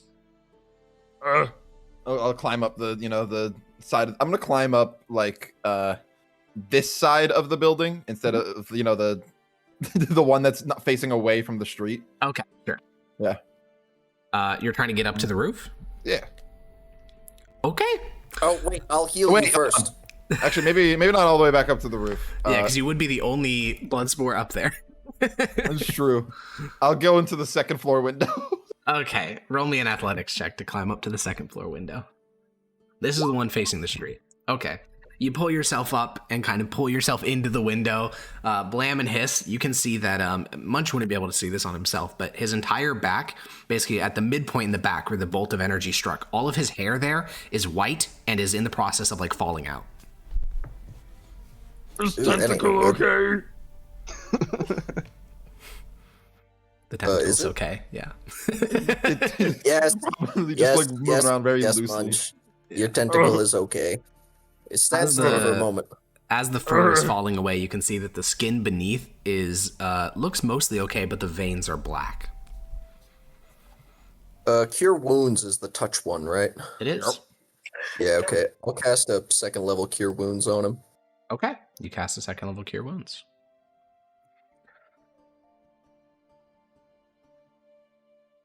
Pause champ. 11 health, big.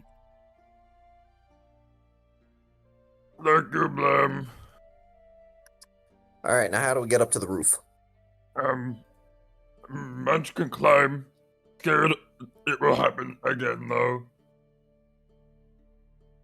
Well, no, I killed the thing. Oh.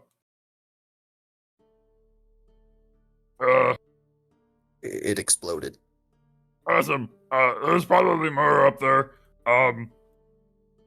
Munch gonna climb up. Just peek your head up. Don't actually go up there. We need to see what we're facing. I can give them my maggots. Oh, okay. Can you do that without actually going on the roof? No. Then don't do that. Okay. I'm gonna peek up onto the roof, just like a Okay. little, just like climb out of the window, and just like peek up very. So you're slightly. going to trigger 12 readied actions. You do have 3/4 Go. cover because you're only poking your head up, but you are going to trigger 12 readied actions. So that's our first one. Then we that have. is Munch is bad. I have a today. +5 to AC because of 3/4 cover, right? I believe so against ranged Yes. attacks. Not all these are ranged, but some of them are. So far, nothing hits. Yeah, that's good. That's good. 1, 2, 3, 4. How many do I have left? I have 1, 2, 3, 4, 5. Oh 6, my God. 7, 8, 9. Okay, so I need 3 more. And then we get Signore. one of these, and then Oh. 2 of these. Only All right. 3 in total. Well, hit. so for the melee ones, all the daggers are melee, the pikes are melee, and the two-tailed scourge is melee. The rest of those are ranged. So the two-tailed scourge hits, the pike hits. I have a think 19 that's AC. I think that's it. Yeah, then. Oh no, another pike. Second So that's pike. a 23. Yeah. So you get stabbed for 25 damage. You poke your head over instantly. Projectiles, spears, fucking swords all come cleaving towards your head. Almost all of them hit, but I will let you know what you see, which is the entire population of this house is now up on the roof, hiding behind like the low dwarvish walls, like that extend up to, or sorry, creator walls that extend upward, and they are all like hunkered down, ready to fight. Only about half of them attacked you. So there's like 24 goblinoids up here. Only about 12 of them were combatants, and they all instantly attacked you. All right, so my eyes are peeking out over. Yeah, I'll and there's just a fucking pull pike just stabbed a into your little bit forehead. and just puke out a fuck ton of my maggots because this is my active active true. mount or active graft is bodily Yeah, infestation. you vomit maggots all over the top of the roof, and then I assume you're dropping down. Yeah. Okay. There we go. There's the con save and there's Yeah. the damage. roll. What was stopping the trapdoor from opening? Actually, you see nothing on top of it. Oh. This is a good 50. fucking door. No, All right, it's have definitely them- not just a good door. There's definitely something else. Everything that attacked, everything that was in 10 feet of Yes. the point I picked up, they all Yep. got to make their con saves. I'll let you know what the resolution is once you poke your head back up again. Oh, Smile. So I assume you're dropping back down to the second story yeah, window. with a bunch of new holes in my face. Yeah, there's like one of the two-tailed scourge hits, so you got whipped on the face. There's like these 9 like lash marks across your face. There's a spike that stabbed into your cheek, one that like hit right into your left nostril. You got some fucking stab wounds on your face as you drop back down to the second story window. Ooh, Munch ow. vomited on him, but Munch okay. Marnak, Oh, you can all right. also Here, you let me- recognize that whip. That's like a Dominus type of weapon, like a whip. Very Dominus pilled. Can we try and break the stone surrounding the trapdoor? You could try. Yeah, can we get a bugbear on that? Sure. They start hammering. Is the stone breaking at all? Very, very slowly, yes. I mean, you're trying to hammer through creator melded stone with like shitty goblin tools, so it's going to take a really long time. But yeah, it'll work eventually. Yeah, that's cool. We'll do that. All right. Munch isn't feeling good.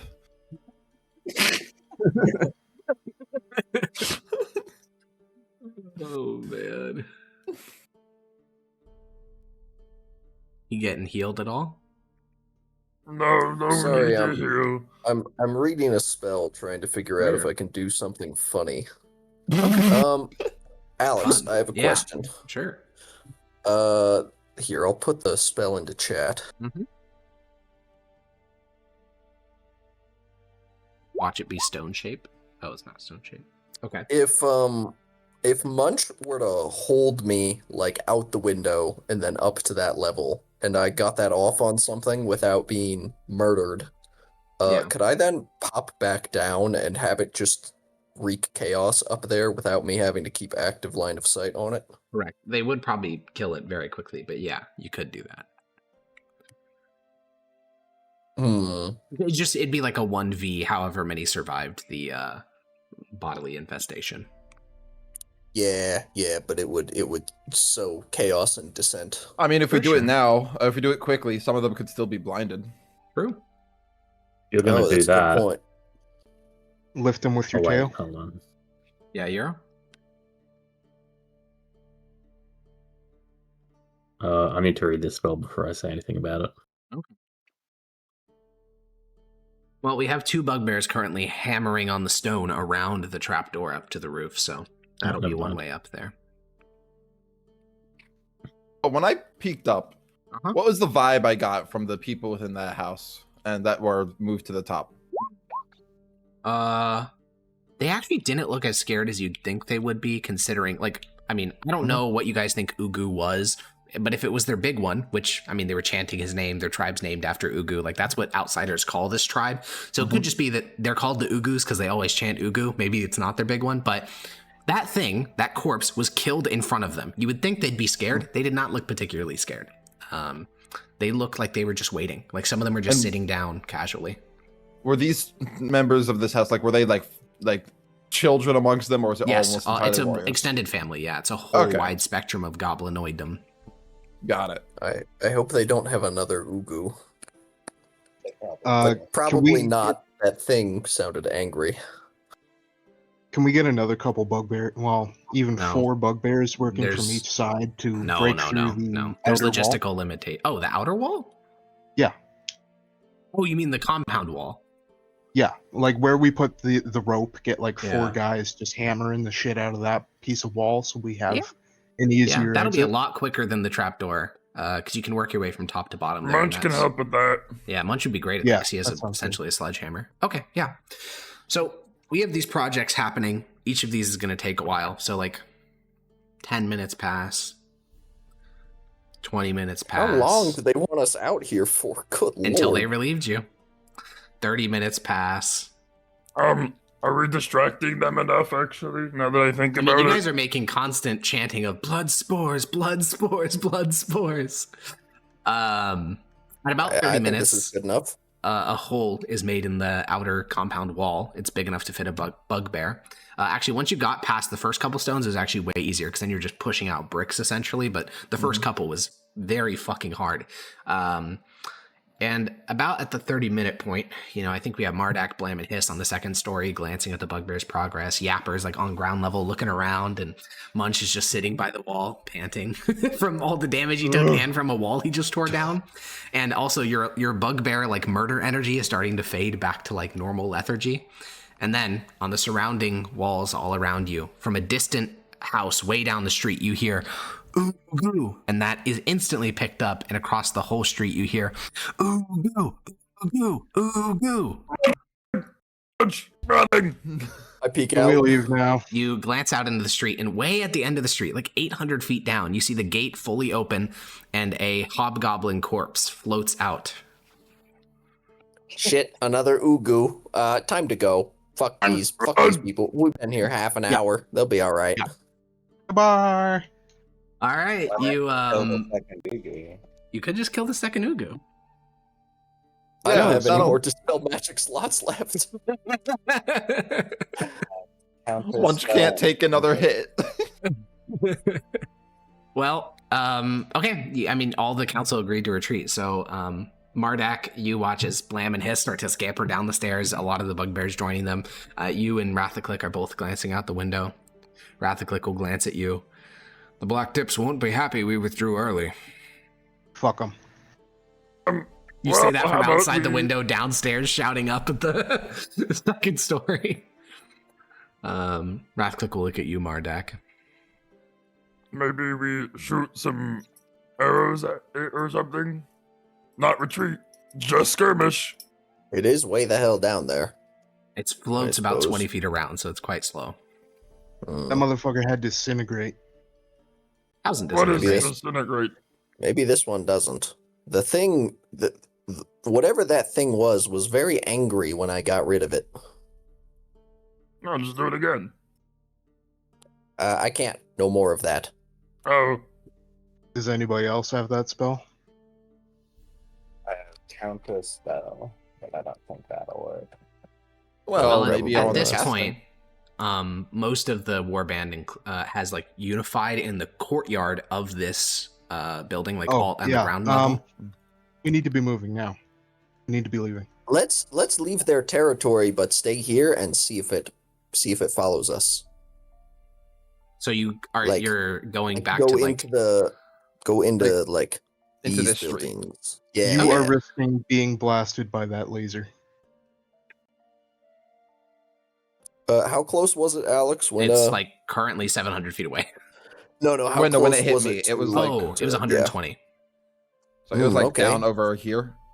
Let's go 120 feet or 140 feet down this way, and see if it keep making noise, and then see if it comes after us down there.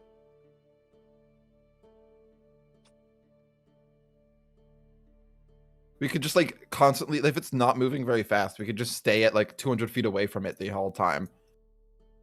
I would rather Yeah, we that stay works. at like maximum range of the bow, like 360. Yeah, there we go. Let's do that. Okay. All right then. As a warband, you guys withdraw from the compound. You make your way down this right-hand street, which will eventually lead into Coffer's territory, but not yet. And Wait, can we go down the Black Tips territory? that's like side alleys. That would break all line of sight completely. Yeah, I'm saying like we just kind of like wait around here until it gets, like around here, and then we just like rotate, and then just as it comes around the corner, we're already 360 feet away. Yeah. So you guys kind of pile up next to one of these compound walls, a couple people glancing around the corner to see when it will poke its head in. And then once it's about 200 feet away, you watch as one of the hands of this floating corpse lifts, kind of forms into like holding like a wine glass, like that kind of hand shape, and then it closes slowly. And I would like everyone in the party to make a perception check. Oh, Munch, not good at seeing. Oh, he is not. Fortunately, +4, but rolled a 2. Oh. Maybe. Perception.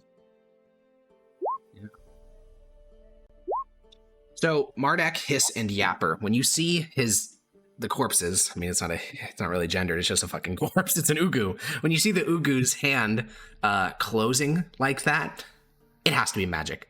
Clearly, this body is using only economical actions, so you're looking around for the spell effect. It's not until you glance upward that you see this giant ball, like a sphere of green gas, appears in the air about 100 feet above you and is starting to lower. I order everybody to duck into the alley. Yeah. You could sprint back to Black Tip territory. You're pretty close. It is also falling pretty rapidly because it's falling with the speed of gravity. Okay, I would like everyone in the party to make either an acrobatics or athletics check.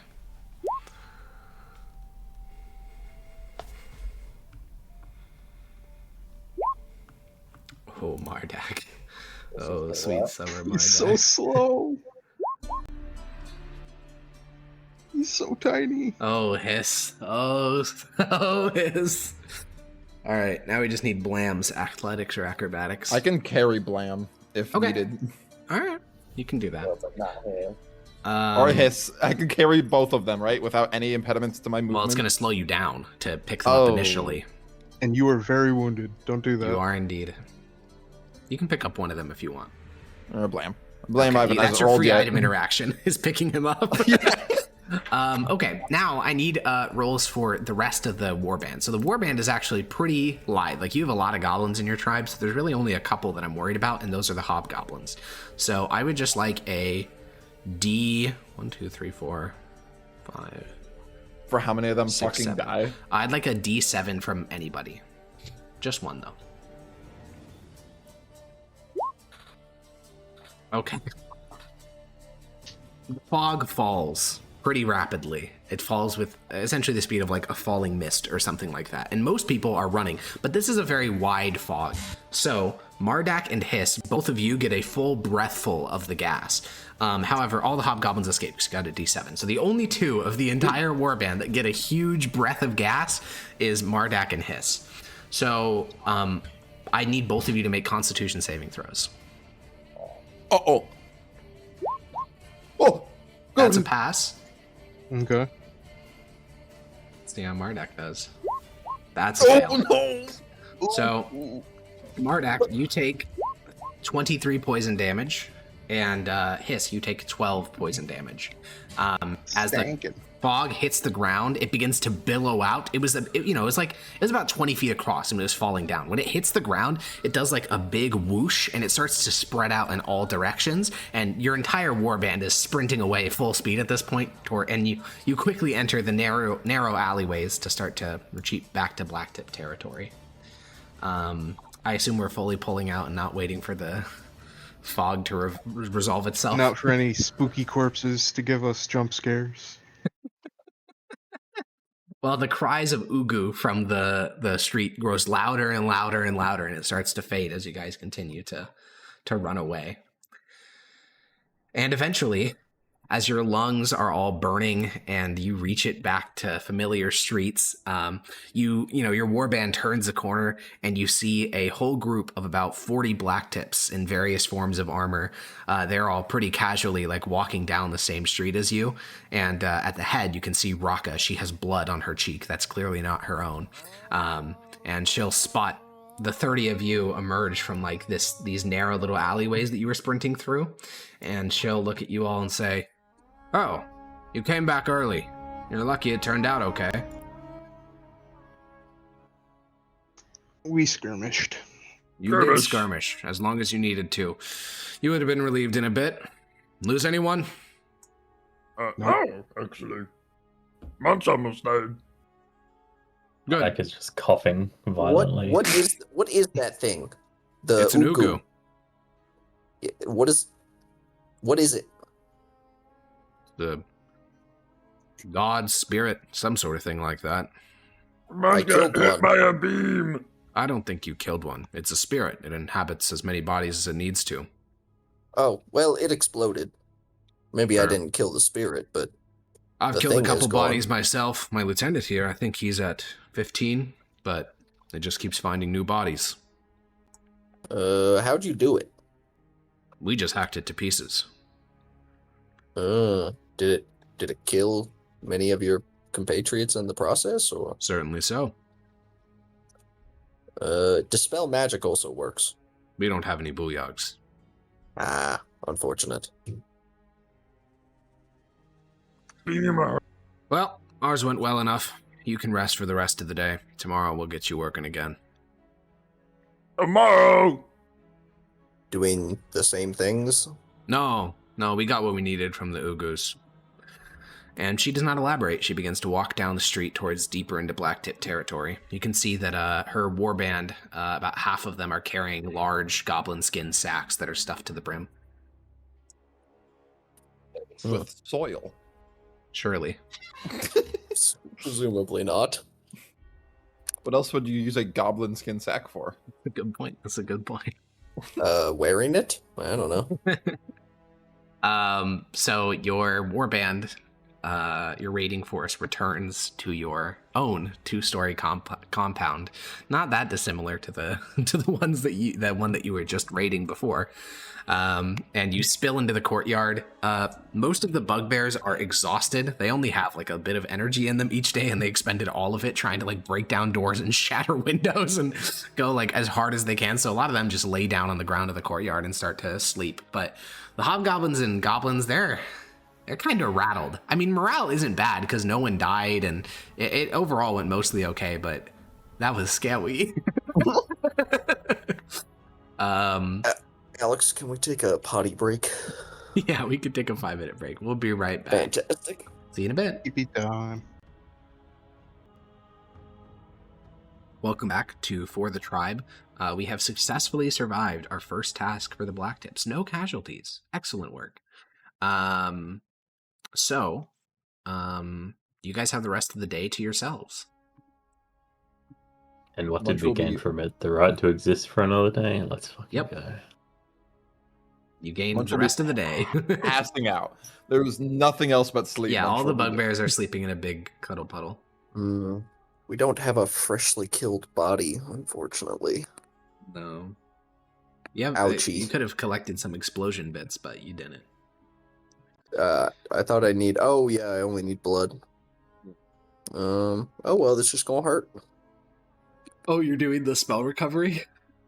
Yes. Okay. 2d6. Yeah, Marduk plus is my so hurt cleric from level. that fucking gas. What? Marduk is so hurt from that fucking gas. Mm-hmm. Oh, I can hit. Let's see, where is it? I can hit everyone with a prayer of healing. Yeah, Munch, Marduk, and Hiss all have very similar health totals, but as like percentages of their max HP, it's very different. Like Hiss has like half of Marduk's health, and Marduk has like two-thirds of Munch's health. So even though they all took even though they're all similar HPs, one of them's at like 50%, one of them's at like 30%, one of them's at like 10%. It's quite humorous. 13 health For everyone. for everyone. Yippee! For Munch, that doesn't You even know, get him out of Bloody. thinking For on it- Hiss, that puts him back at max HP. Alex, can I slightly retcon it so I did that after my rite of spilling? I think that makes a lot of sense, yeah. Yeah, okay, thanks. I just need to see what the number is on my rite of spilling. Knock self unconscious. I don't think that's possible. No, that's not possible. That used It to be used possible. to be, yeah. All Yeah, right. it is not Wow, possible we're getting so high anymore. level that like we actually get to meaningfully interact with our class Oh. mechanics. That's crazy. That was a lot of Ouch. damage for sure. And that there's an additional 5 on top of that. Wee. All right, so I'm at 16 9, and then damage. 13. Oh, okay. I'm actually not all that hurt after the No. prayer of healing. No, you're not. Although I basically just wait. How does this work? Combined level equal to half. Your cleric rounded up, so You 3. should have gotten 3, yeah. Unfortunate, I didn't use a first level. I can just get a 3rd level spell slot back. Okie dokie. All right. Well, you guys have the rest of the day to yourselves. That raid only took like not that long. Other than the bugbears are sleeping because they just used up all their energy in like 30 minutes. But the rest of you guys will have energy for the rest of the day. Did the Hobgoblin followers get any XP from not dying? Unfortunately, no, because you guys actually didn't kill Oh. anyone. I didn't kill Do I it. get XP for blowing that thing up? Oh, well, you did, but the hobgoblins didn't. So, also in this campaign, we're doing a milestone for the players. Ah, you're right. Yeah, but no, the hobgoblins didn't kill anyone. Oh, that's true. I'm Mana going to find Yappa. Okay. Yapper, where would you be in your compound? Yapper would actually be at the back. He is carving mushrooms from himself. Okay. I'll just say I was mistaken. Clearly, I underestimated the savagery of these black tips. I don't think we can exist underneath them. He'll nod. Uh, We need to find the way out. Yeah, Marduk, you've been coughing blood the last 30 minutes from that gas, so it hurts to be a black tip. Going Every to join day. the coffers, There- BRB. Yeah, every day they're gonna come to us demanding that we weaken ourselves until they're ready to actually take us all over.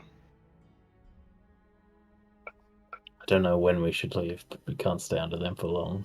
I agree. I mean to commune with the gods tonight. Hopefully we can leave tomorrow.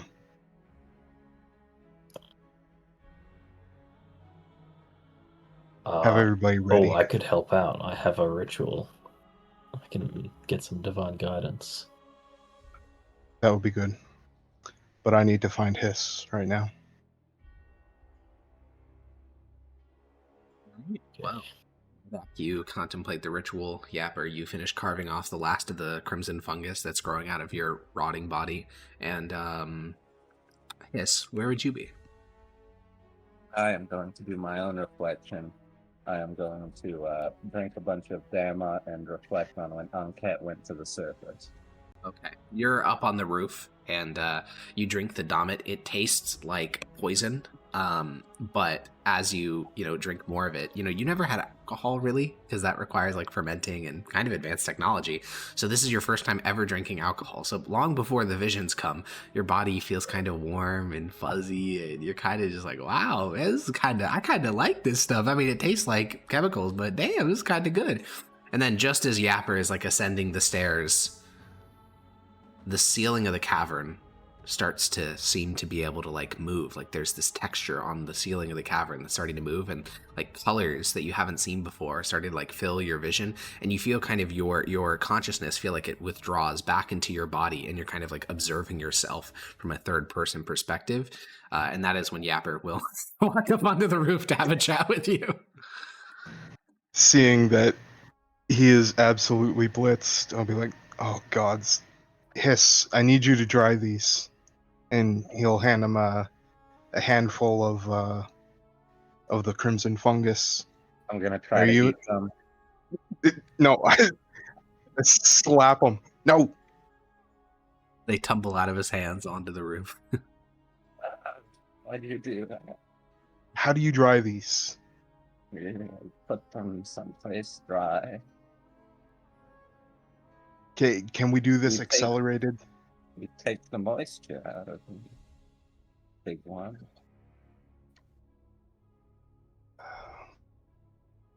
Yes, you feel your ego slipping away.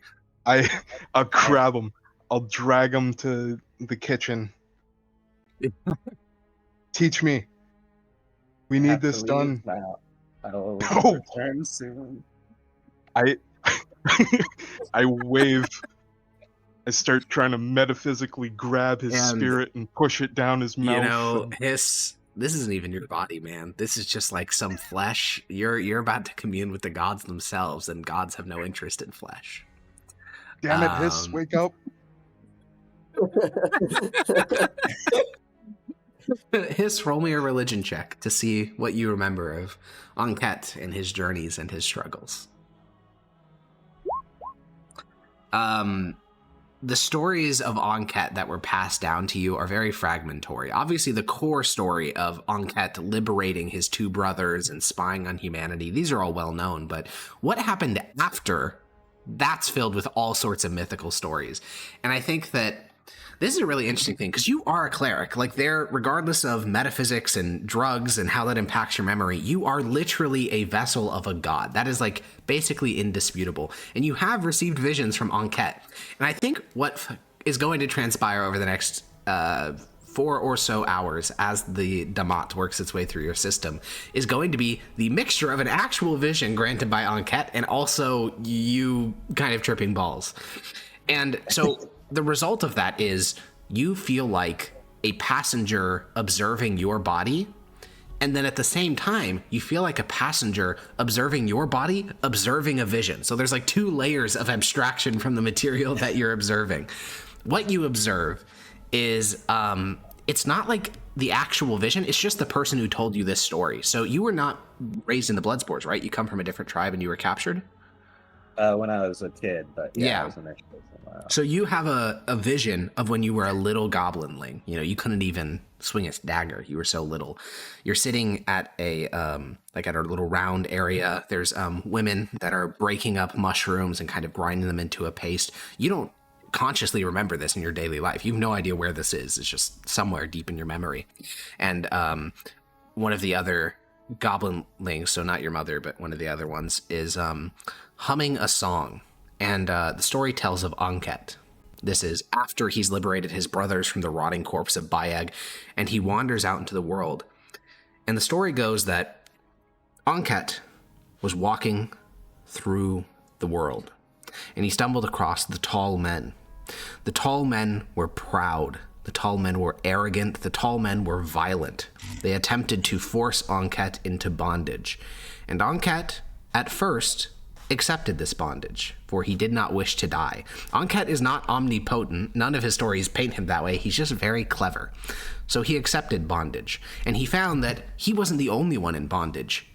Everyone, everything was. The story is a little bit different every time you've heard it, but dog-headed men, short men, creatures with red skin and black armor, every life in all there is enslaved to these tall men.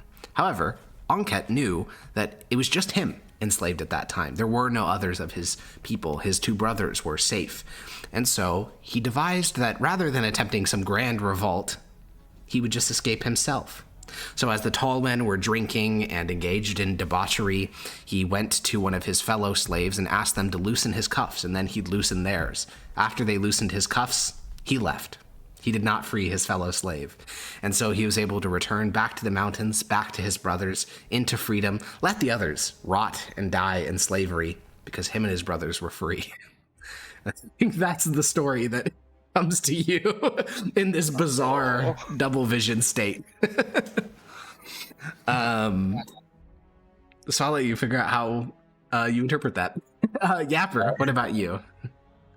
Yapper is desperately trying to dry these mushrooms as much as he can.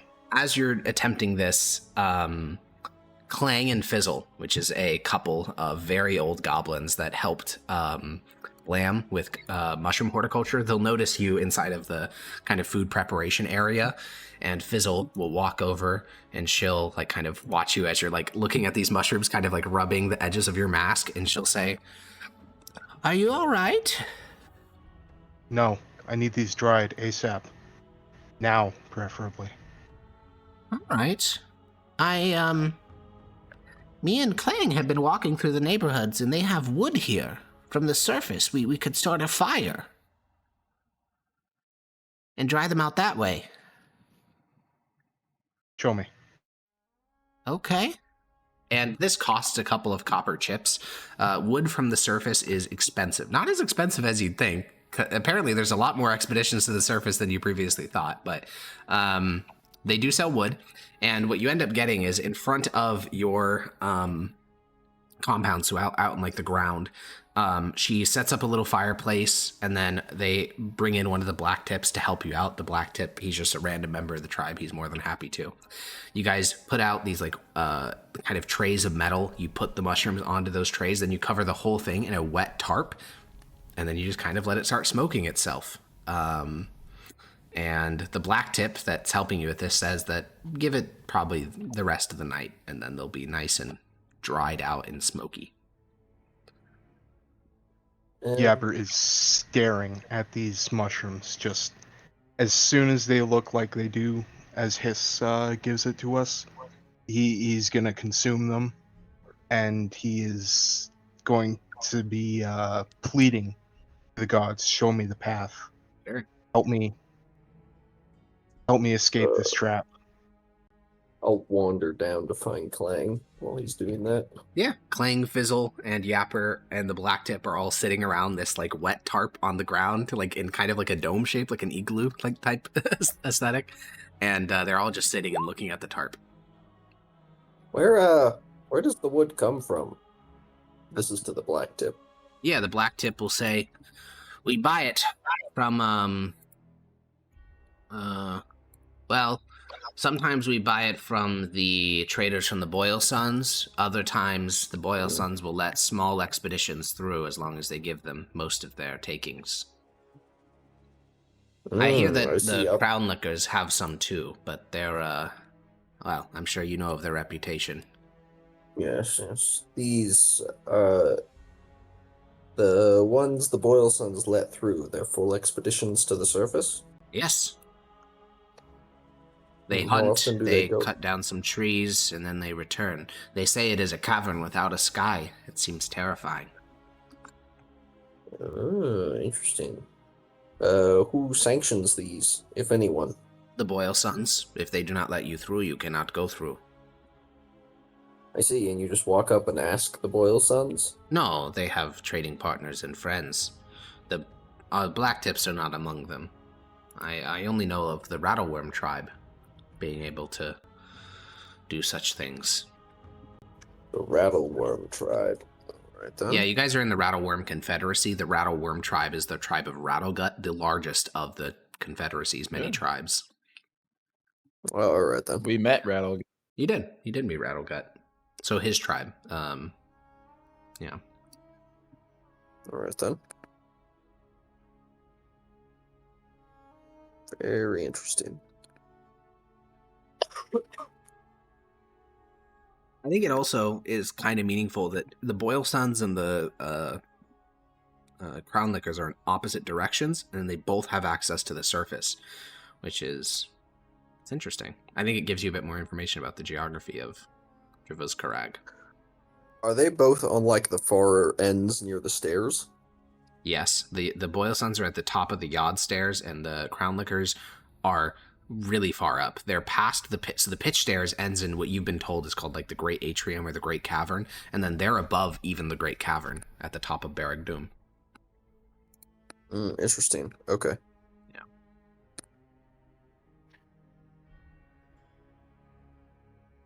Boyle Sons and the what were they called? Crown Lickers? Yeah, them. Yeah.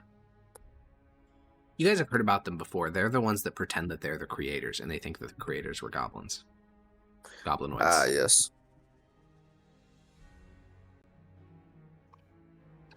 I read Jackson's message again, and it cracked me up again.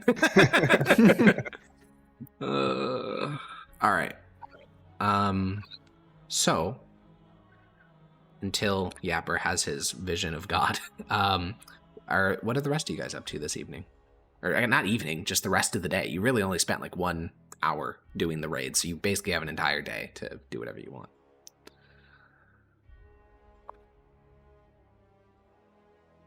All right. That Blam's is a vibing. good question. Blam, Mardak, and Munch are just vibing? I didn't say that. Oh, okay. I'll let you think then. Well, let's see.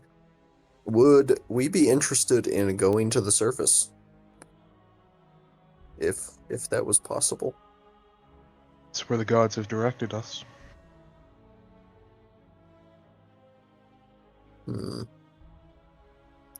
All right then. Now, you have heard, it's the only reason I'm reminding you is because it's literally been like 2 months, but you have heard that the surface is incredibly lethal and that there are thousands of golems up there. Ah, I see. All right. Well, maybe I can go talk to someone from the Rattleworms, ask more about it, instead of just rumors. Sure. Didn't we talk to someone that said things were like they took things from the surface? They had like animals from the surface or something? Yeah, at the wet Chickens market from there the were. surface or Yeah, what? at the wet market that Munch went to, there was a bunch of stuff from the surface: chickens, deer, dogs, wolves. Oh yeah, I can go talk to the merchants. Perhaps they will know more. Yeah. That's a good idea. Okay, sure. Yeah, you can head on over to the neutral market. There's a wet market in almost every market. That's just where the wet things go, aka flesh. But yeah, you can go to the neutral market and you can find a vendor selling surface food, mostly deer and mostly meat. I'll walk up. The Where does this tall come from? bugbear. He'll look at you and say, "Hunted." On the surface? Yes.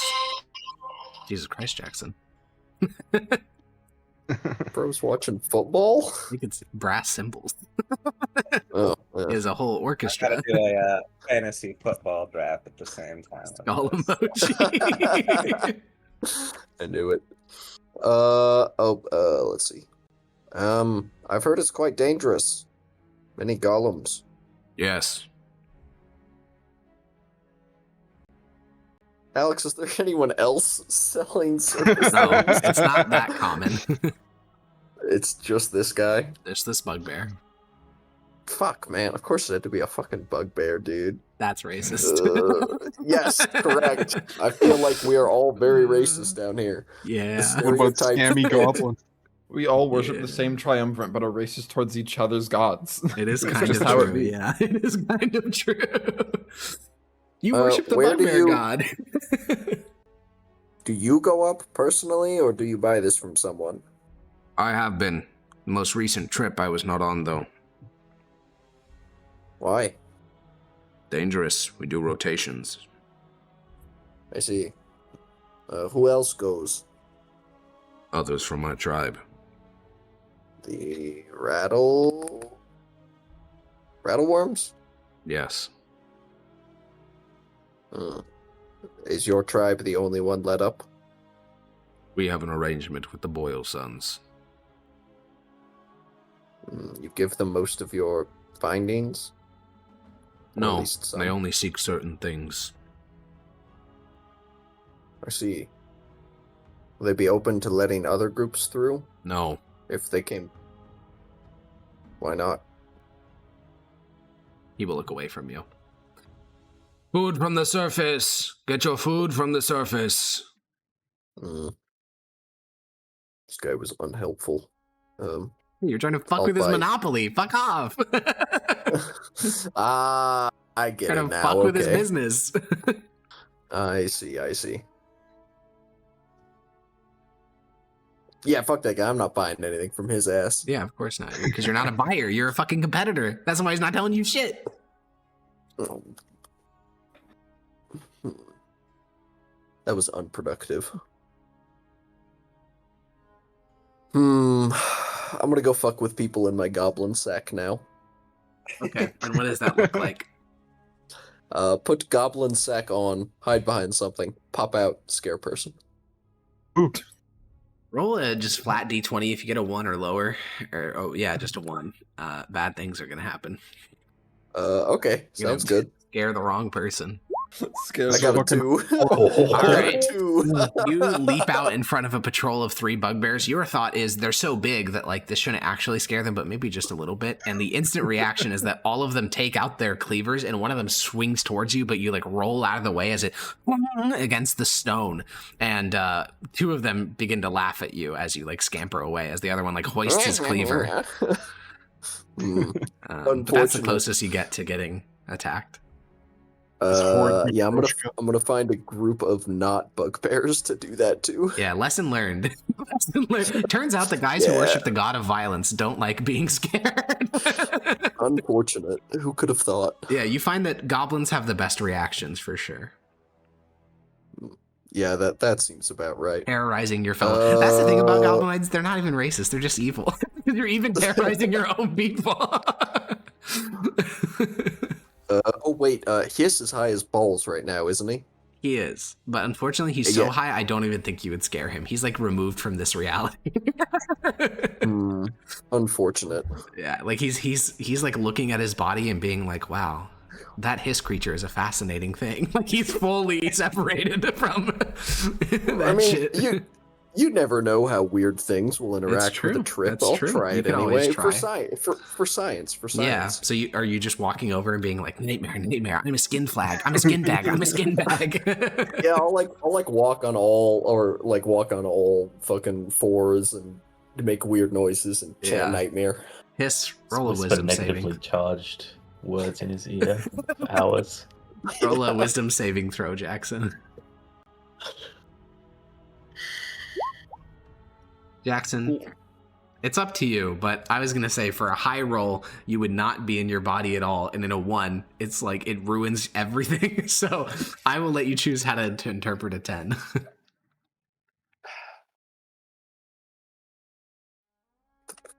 Bondi all over again. I think I know how to interpret it. Do you want me to say? Yeah. Well, he sees the fucking terrifying skin creature where he currently is. And, he wants to get out even more now. I see. He wants to retract further away from his own body. All right. Yeah, cool. Makes sense to me. Well, It's That's disappointing. Yeah, unfortunately, you can't terrorize him. He's a bit too high for that. Ooh, I'll take off the skin and go find Yapper. Okay. Yapper is sitting next to a tarp with the other two older goblins just staring. At the mushrooms on the fire. Well, it's staring at a tarp because the mushrooms are within the tarp getting smoked. What's that for? I'm searching for the path. Are you going to trip when you eat those? Correct. Excellent. And I'll walk off.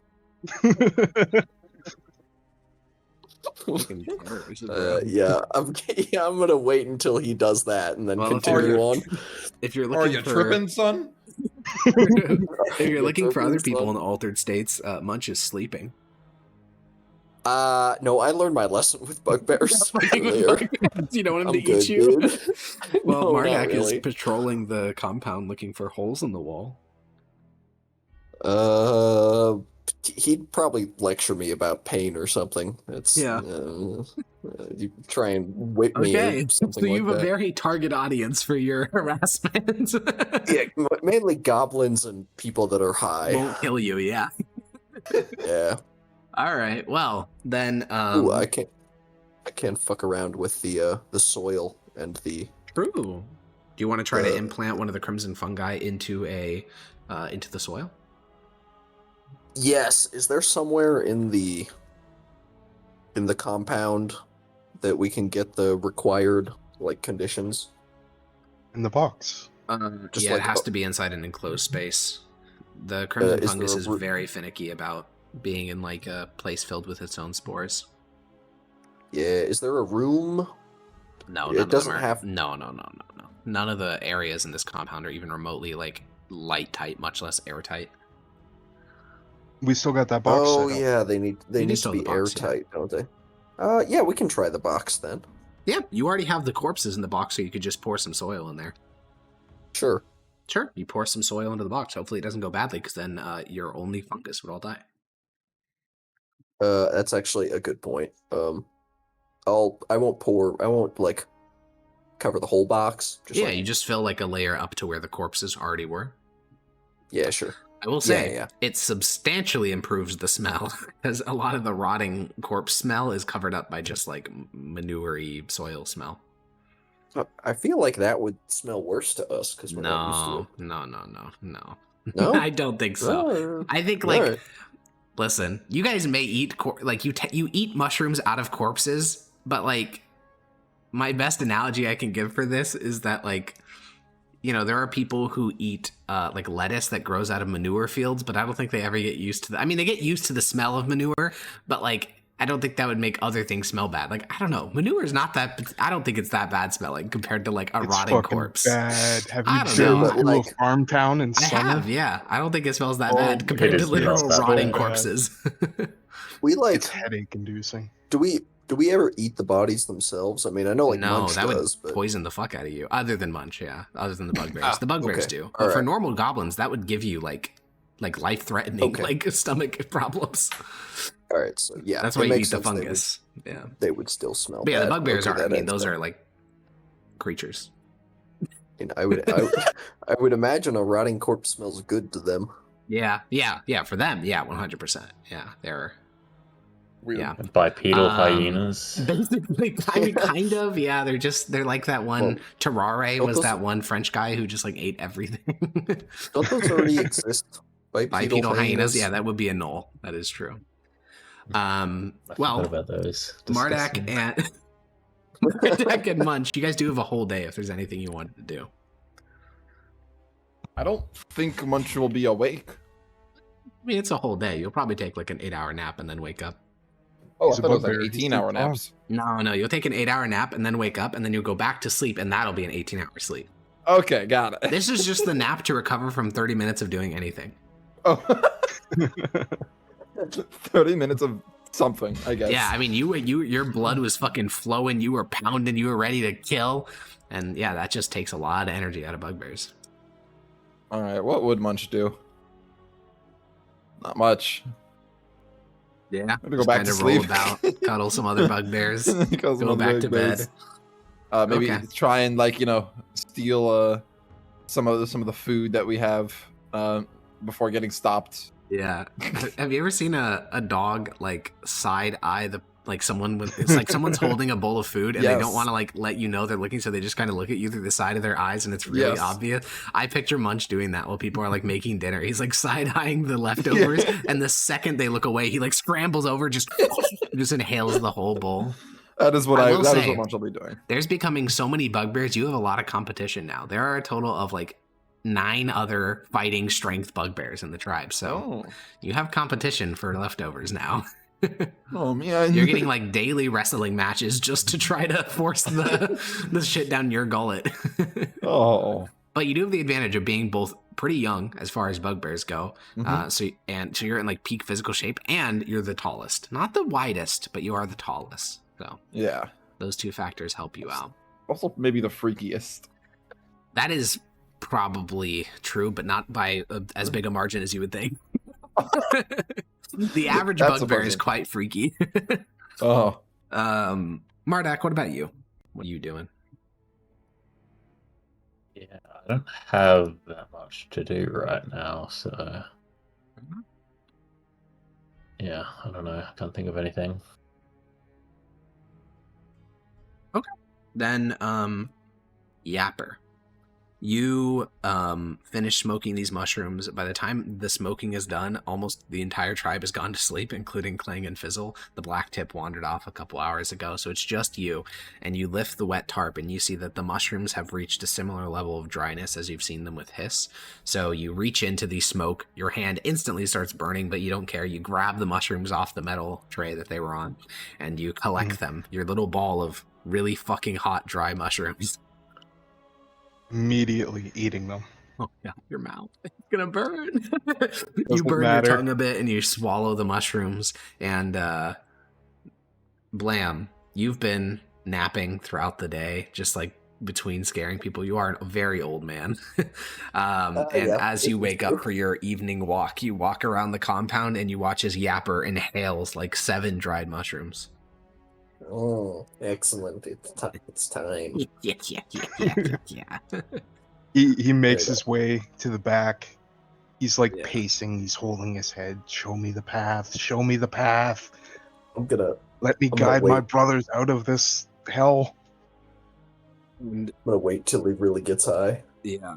Yapper, Not you just sit weirdly down against pacing. the wall as you feel the No, bodily he effects would of it. be pacing. I'm He sure is. that's okay. He's pacing. He's He is pacing through it. manic. Even as your hands start to go a bit numb and your jaw starts to like hang open within your mask, you continue to pace, and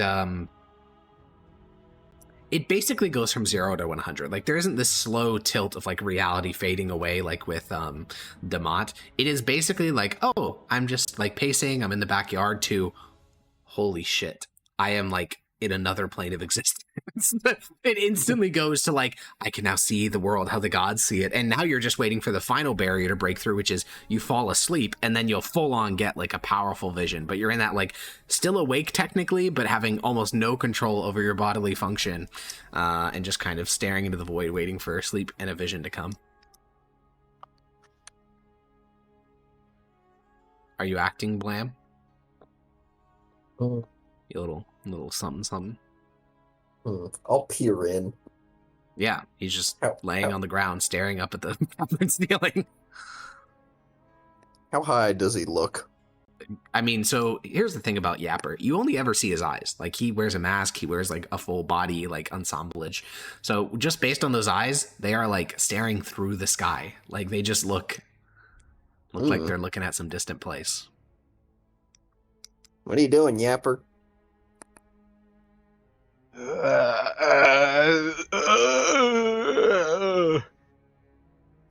Yeah, that'll do. All right then.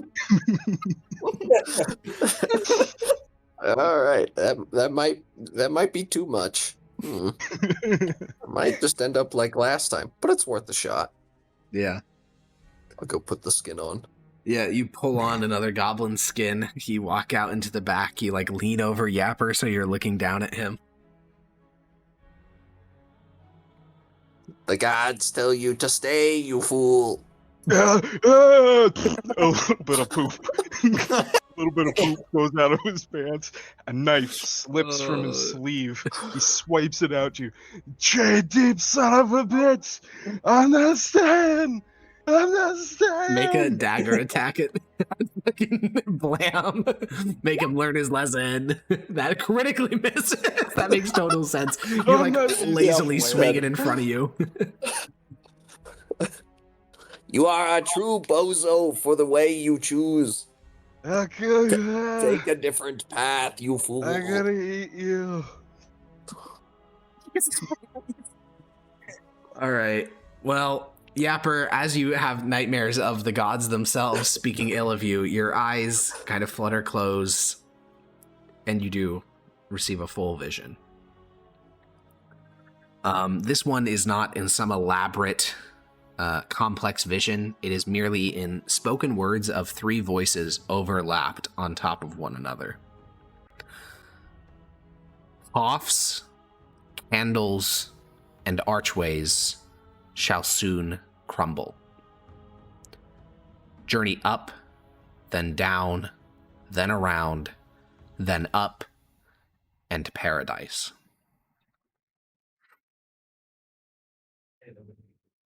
I'll bow to them. Thank you. Yeah. So, the next morning, all of you awaken. You may take a short rest. With my one hit die. Yep. That is the other downside of working with the Black Tips, which is they're just never going to let you get a long rest. They will just work you to death.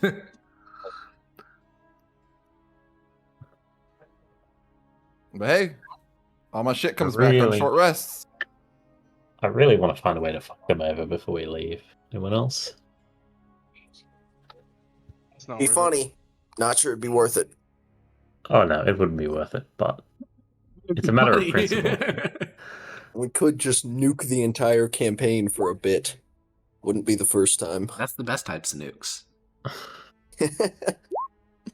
You want to be really funny and nuke the campaign for a bit? You just go down and walk into the Red Weeps territory and just kind of let Oncat take the wheel.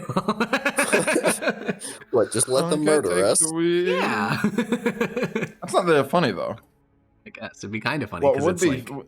what would be funny is we have each of the members of the council go and touch a golem and have them and then get they get chased smashed to death. They get smashed to death, but the golems will go into the hook rat's territory. Yeah, I guess. Suicide goblin. Can you Kill link all the that, slavers. that prophecy? No. Oh. No, I can't. Complete I mean, I Does can anybody- guess. I could get very close. I could not write it out word for word, no. Okay. Just wait for it to go up on YouTube, I guess. Exactly, yeah, basically. It was like candles, coughs, and one other one. Ways. Coughs, candles, and then archways will soon crumble. Yeah. We'll soon crumble. Okay, and then I remember the second part. It'd be up, down, around, up, then paradise. I think it's something like that. Something like that. Okay. Like I said, I can And get around the town. general spirit. I can't get the exact wording. Yeah, surely that means anything. They're just having a laugh at you. No. I Just have to remember. pay I remember attention. the important bits. Okay, I remember the important bits. Surely. I do. Yeesh. The gods have never led you astray. Nope. So, following morning, the council gets together. Rathaclick is rubbing his back. The Black Tips have not yet given you a new task. So, what are we doing? Y'all ready for another day of dying for people we hate? No one's died yet. Rathaclick will nod. This is true. There have been no deaths, and if there were, they would have been weak. We should leave now. The gods have given me the path. They have? They have. I took some crimson fungus last night. They told I me remember. What'd they tell you? coughs, candles, and archways will soon crumble. Journey up, journey down, then around, then up, then paradise. Our path is Mhm. set. Are you sure they didn't say something like, you're an idiot and wrong? They said a lot of things. But Yes, they the did, most important thing. The most important thing came at the end when I snapped out of it. Unfortunate. I saw their faces. Their faces, like two faces, but it was a face within a face kind of thing, and it called you an idiot? No, it was the three speaking with each other. Shucks. I need a third face next time. What the fuck are you talking about? I have no clue. A true mystery. The gods are truly odd, and we could never begin to guess their whims. Anyway. I also need to find new pants. Rathaclick will scratch his beard and say, yes, you do. You shit yourself. why would they choose to express all of their messages through you rather than one of their own clerics? Because I'm the only one who's listening. That does not make any sense. Oh, Clerics so you are know all the will of the capable of- gods. I know that our clerics are capable of magic. When's the last time any, well, besides Hiss and his focus on what's his face there, when's the last time any of you actually talked to him? Yesterday while you were high. And what did they say? They said you're an idiot. Were you fucking with me yesterday? I start smacking him like a cat smacks people. I run over to wherever Munch is. They're very close by. Yeah, I run behind him, behind one of his legs. Rathaclick will say, discussions of the gods are no laughing matter. I do not believe the Triumvirate would call him an idiot. Who can begin to guess? I can. We are talking about the survival of our tribe. I do not doubt you saw what you saw. I wonder if these were dreams rather than visions. It is strange that none of the mouthpieces of the gods have received similar visions. The line is frequently blurry. Munch's not a cleric, but give Munch a drug and Munch will have vision. Yes, you would have a vision. The question is whether it's from the gods. Oh, Munch's not a cleric. Munch don't know. Even we, who have been returned by them, would have a difficult time differentiating a vision from, well, a prophecy. What if we are following your hopes and dreams rather than the will of the gods?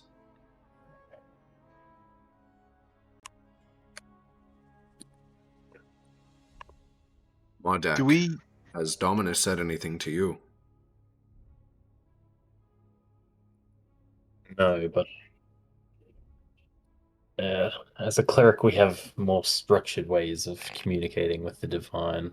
So I don't claim to know the entirety of the plans of the gods, but I do know that these black tips will grind us into the dirt with any number of horrid fucking excursions.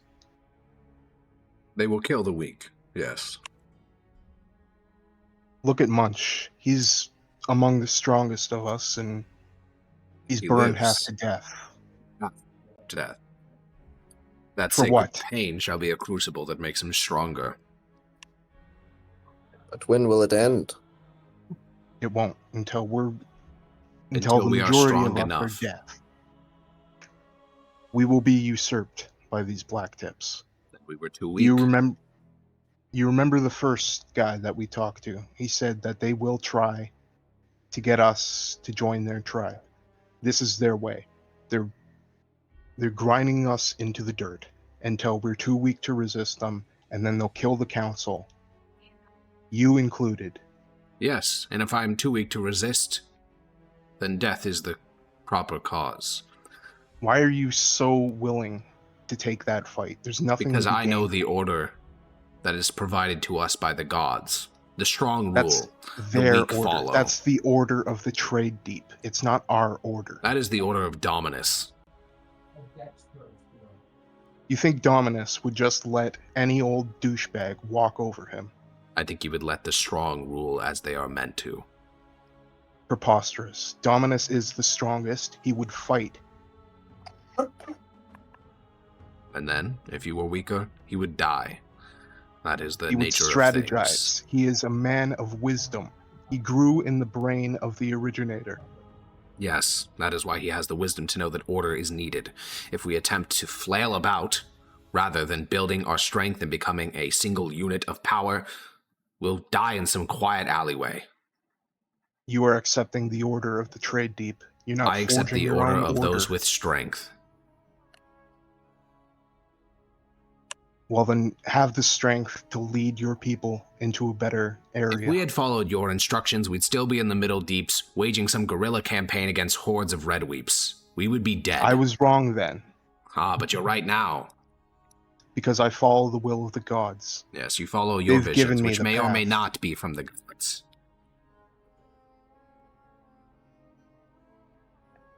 Wait, are you... The information that I've gathered here about the dog-headed quaggas, you think that's just a coincidence? That the gods haven't given me this fantastical creature to seek out just by mere happenstance? That this fucking freak of nature is something I just concocted by myself? I say that it is strange that none of the other three have been contacted about this creature. It is too precise to be a coincidence. These visions are true. They've been proven true. We need to leave. Were the visions that told you to stay in the Middle Deep?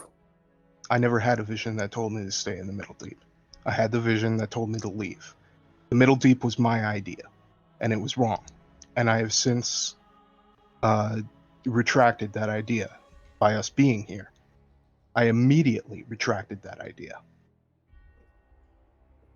See.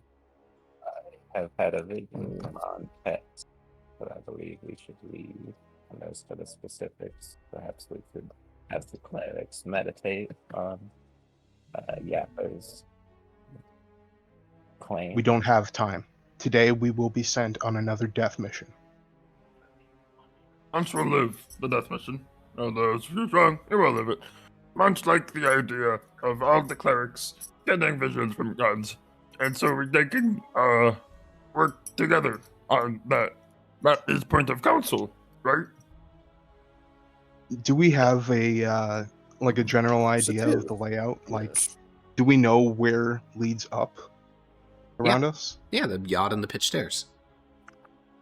Is there like anything more specific to the trade deep? Is there like a hill? Is there some climbable The archways building? on the ceiling above you, yeah. I think we should ascend those. The How? things you were warned would crumble?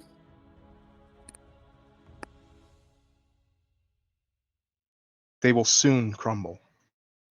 We need to ascend before they do. So, The coughs, the candles, and the archways will soon crumble. yes, that makes sense to me. We go up pitch or yacht stairs because this deep will crumble. Hmm. We should make our way to the Escapes. pitch. Munch vote yard. Well, let's climb the But- archways and see where the path leads us. We need to journey up, then down, then around, and up. And then we'll seek our paradise. Should we not attempt to gain more information on perhaps what this crumbling is, where those stairs actually lead, what the dangers are in between here and wherever there happens to be? Especially because if this deep will crumble like the last one did, the last one crumbled somewhat quickly, but not all that quickly. There were signs and plenty of time. Unless it means literally crumble. Munch think water. I'll like point up at like a lot of the leaky parts of this entire hold. Munch think leaky part is sign. Hiss, you mentioned you received a vision? vision of our text. Yeah, was on the circle. Oh, Yardstairs and Boyle Sons. Are Boyle Sons outside people? Yes, they are not believe- part of the Confederation that we are now a part of. Well, that we're now No, serving. I thought Munch thought Boyle Sons were up Yardstairs. I believe they are. Either way, I think the archways are our first stop, and we should leave immediately. Alex, are they just like archways in the fucking ceiling? Kind of. So the best way to describe it is, I'm going to do a little side angle drawing. So basically, the cavern is shaped kind of like this, very abstractly. And then there's a number of these like massive that's way too big, but like huge stalactites that are like 80 feet, 100 feet like long that have built up over who the fuck knows how long, like a really, really long time.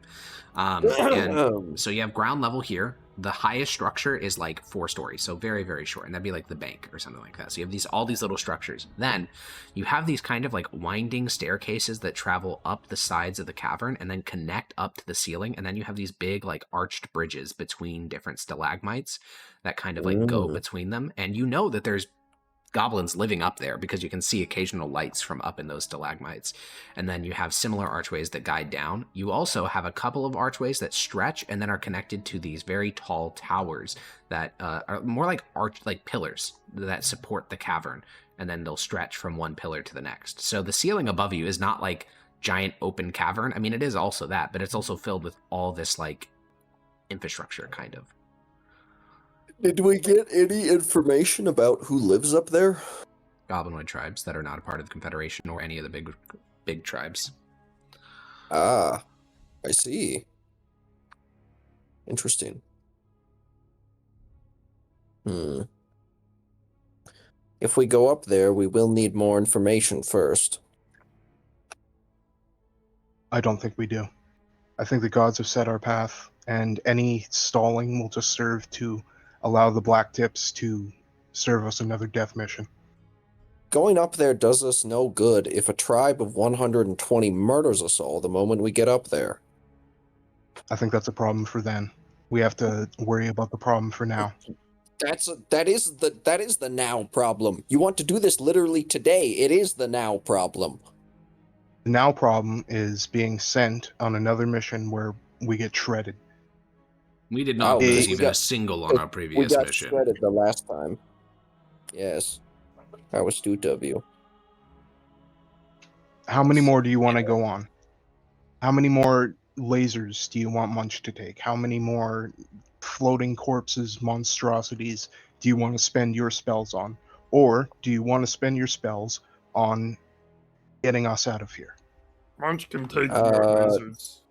That second one, preferably. But I don't want to die in the process of either. This, down here, known threat. That, up there, unknown threat. I would like to make We that don't a know known these threat things. before I go up there. I thought How it could was any a of known us- threat down here, and then that floating corpse came and nearly blasted our strongest warrior in one. Yeah, how could any of spell. us predict an Ugu? Exactly. The threats up there may be better, worse, or the same as the threats down here. Do you want to go up there and find something like the Ugu all of a sudden? I think we have a better opportunity for trade in this trade deep with these people that we haven't upset, that we haven't been forced into skirmishes with. Perhaps there's a reason they live up there and not down here with the rest of us. As if down here with the rest of us is so much better. We've been trapped, we've been assaulted by laser corpses, we've been fucking deceived at every turn. Quick question. This is about us going into the arches up there, right? Yes. Why are we going Is- there? It is He the has a path point. that the gods... We don't Yeah, it may be the path you think the gods have laid out for us, but what I if there's thought- not a literal path up there? Well, I Name- thought you said those would crumble. Name one other way that we could ascend that isn't the pitch or the yod. Why? What the fuck? Yes, this is my point exactly. We need information, you fool. Also, why not pitch or yard stairs? Because they're blocked by the Confederation and the Hook Rats. We can get through Confederation. Where, we uh, It will be blocked. Oh, where are these archways on the map? Are they like... Well, they like so. they're just There's a- tons of entrances to them because unlike the pitched and the yod stairs, the archways are like they're clearly a mixture of a bunch of different architectural styles, meaning like creator, but also like more recent stuff, also like older, likely goblinoid stuff. Like some of these bridges look beautifully immaculate stone that would stand until the cavern ceiling collapsed on them. Other ones look like they could fall tomorrow. Like some of them are made out of wood, which seems insane because wood is expensive and worse than stone, but that's just what some of them are made out of. So yeah, it's shoddy, and there's tons of different entrances. Not like one. There's tons of stairwells that curl upwards.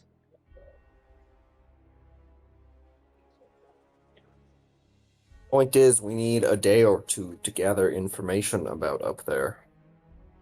plus that give new clerics time to get visions as well, potentially. Indeed. Align As far with as Yappert's visions. I know, our communion with the gods is more... It doesn't come to me in dreams. If I were to carefully set out a spell, I could maybe receive some guidance, but it's not so easy as just having a dream for me. Yes, I will not be What if just you hurt ingesting a yourself? mushroom. Have What you if known you, the gods repeat themselves? Imagine Dominus does. The gods have set forth our path. I wish you people would trust me. Rathaclick will say, I do not think you are lying. To be clear, I merely do not know where Neither do I. visions of dreams are visions from the gods. If Mardak had a vision from Dominus which agreed with you, there would be no question we followed the course of the gods. Have I ever had a vision that wasn't like at least something I could tie to my life? No, of course not. I Rathaclick, have... you may not understand because you haven't been with our tribe, but this fungus is divine. It is the Triumvirate's tool. It is directly from them, and through it, we know their will. I have never been led astray by this fungus. I stake my life on that.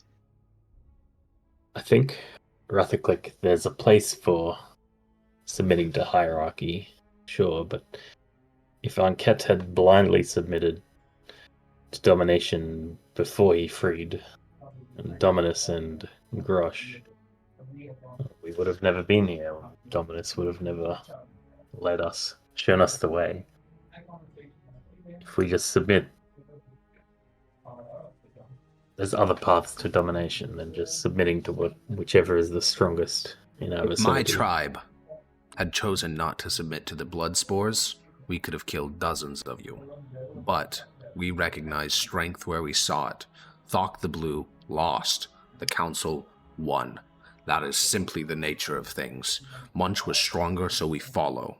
This is the order of how things are structured. This is why your tribe is bigger than it once was, because we recognize that fact. I'm a blood spore now because I recognize your strength. Recognition of strength cannot be something with conditions and ifs and buts. If it was, it would mean nothing. At the present moment, we are weak. We can be made stronger, or we can give it up and leave. But we need to acknowledge the fact that simply following strength, there's nothing wrong with that. That is the nature of structure and order, and it is how all of us have behaved. Maybe you blood spores have forgotten that. That attitude is why you lost. That I attitude is shot why your Tom tribe in the exists. ass. Your He tribe is would have been correct. butchered inside of that tunnel if we had turned our blades on you. We outnumbered you. Your blood would have scattered the floor. If all you say is if He'll stand you up don't and take a sword recognize out. what Would you like to did, test strength now, then? I'll take my dagger out. He's holding his sword, shield, and full plate armor. I am holding my dagger and a poison. Yapper, what he says is true. But you are also not entirely wrong. I can tell you believe you are correct. I know And I you am believe- correct. Anyway, you may very well be correct. The gods may have given us a path. However, it is our duty to follow that path in an intelligent manner. If they wanted us to do something very specifically, they would have told us that, but they did not. They gave us a general path, and now it is our job to go about it intelligently. Simply blindly charging headlong into their path is not the smart way to do it. I know what leads us here, or what waits for us here. It's another death mission. Are you really willing to go on another one of those rather than take a gamble? Yes. I am. Damn.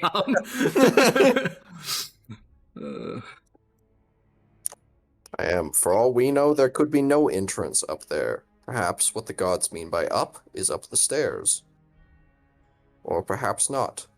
We simply don't know. Let the clerics pray to the gods and resolve this for all of us. Hiss, Murdoch. Do you want to leave now, or are you siding with them? Damn, I think you're a fool and stupid, and I hate you. I'll cup a fart and throw it to fucking Hiss. Oh no, we're slinging shit. I'll thaumaturgy the fart away. Whoa, gust of air. Wait, can you do that? No! Yeah. Thaumaturgy makes gusts of air. Wait, no, even better. I'm gonna thaumaturgy it back into Yapper's face. He who smelt it dealt it. Oh, no. That's a whoever dealt it smelt it. That's true. I'm pretty sure in one of the sessions, I said I was preparing, like 25, the equivalent of 25 GP worth of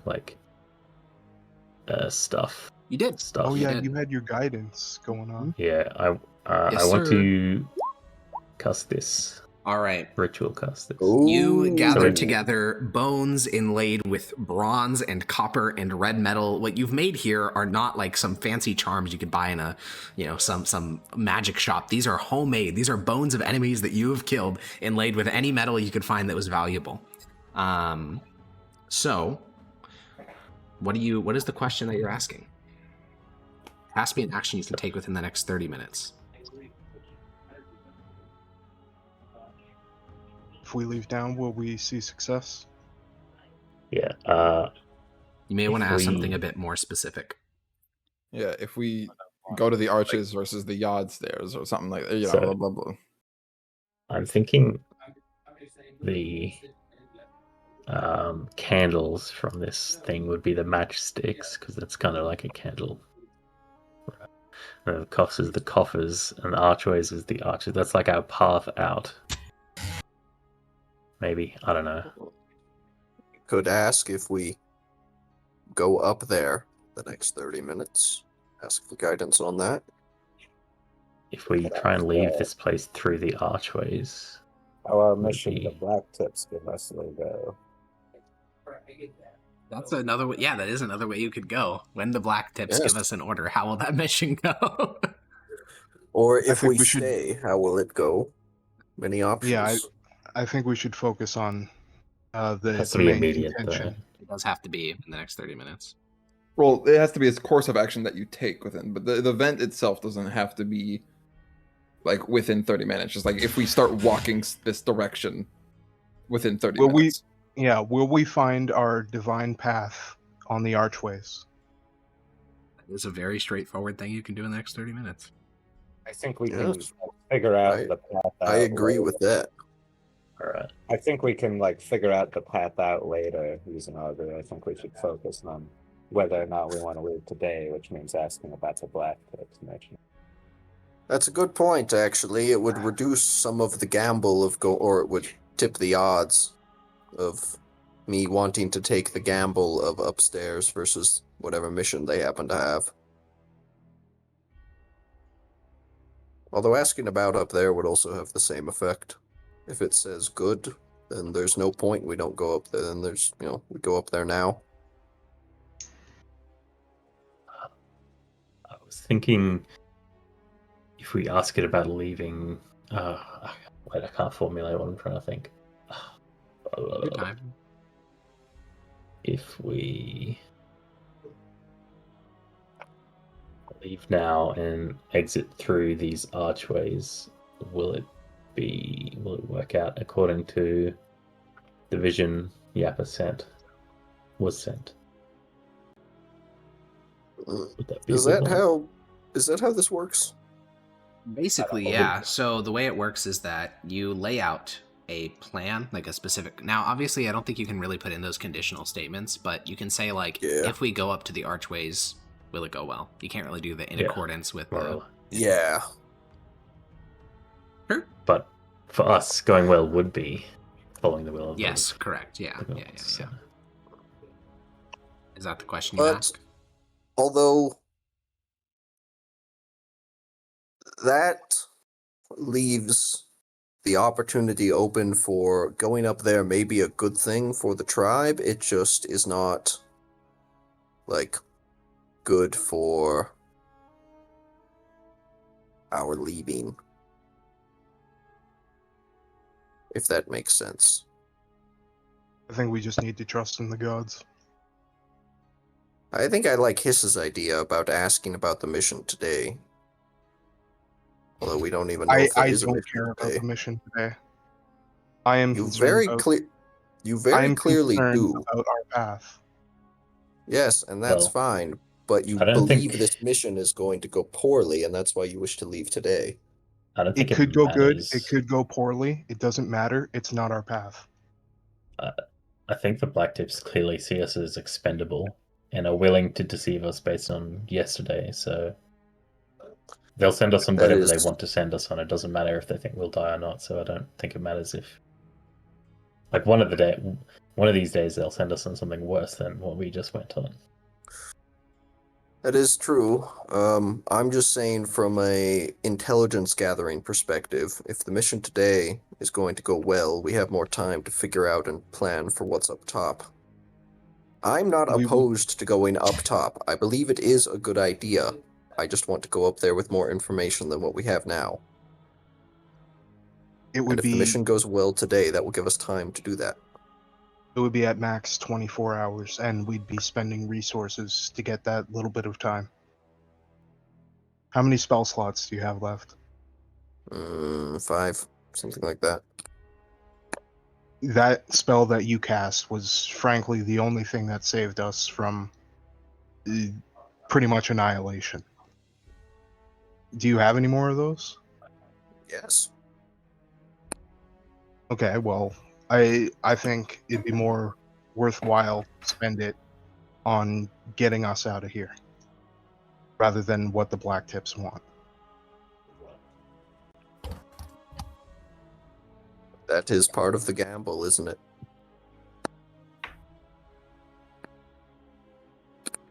So, what are we asking with the augury spell?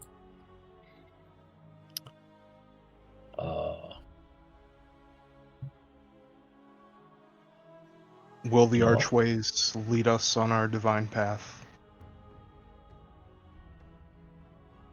I think we go a bit more general than that. Well, actually, no. That's probably fine. Mardek? Yeah, I'll ask that. Will the archways lead us on our divine path? Okay. Yes, that one. You cast the sticks, and you look at their ending configuration. This is a type of magic you could never really teach anyone. Like, there is no, like, oh, the sticks landed this way, and then you can teach that to someone else. This is a pure magical connection. And by the ways that the sticks land, the answer is woe. Damn it. Yeah, we're blown the fuck out. Yeah, I guess Consensus. the archways are on our path. Or it's not time yet, one or the other. Could be This has- stairs. This has interesting implications for your insistence there, Marda, or there, Yapper. Indeed. Indeed.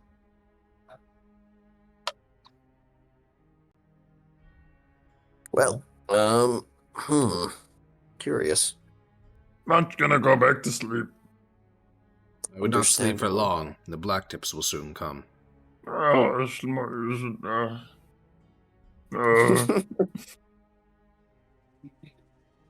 yeah, okay.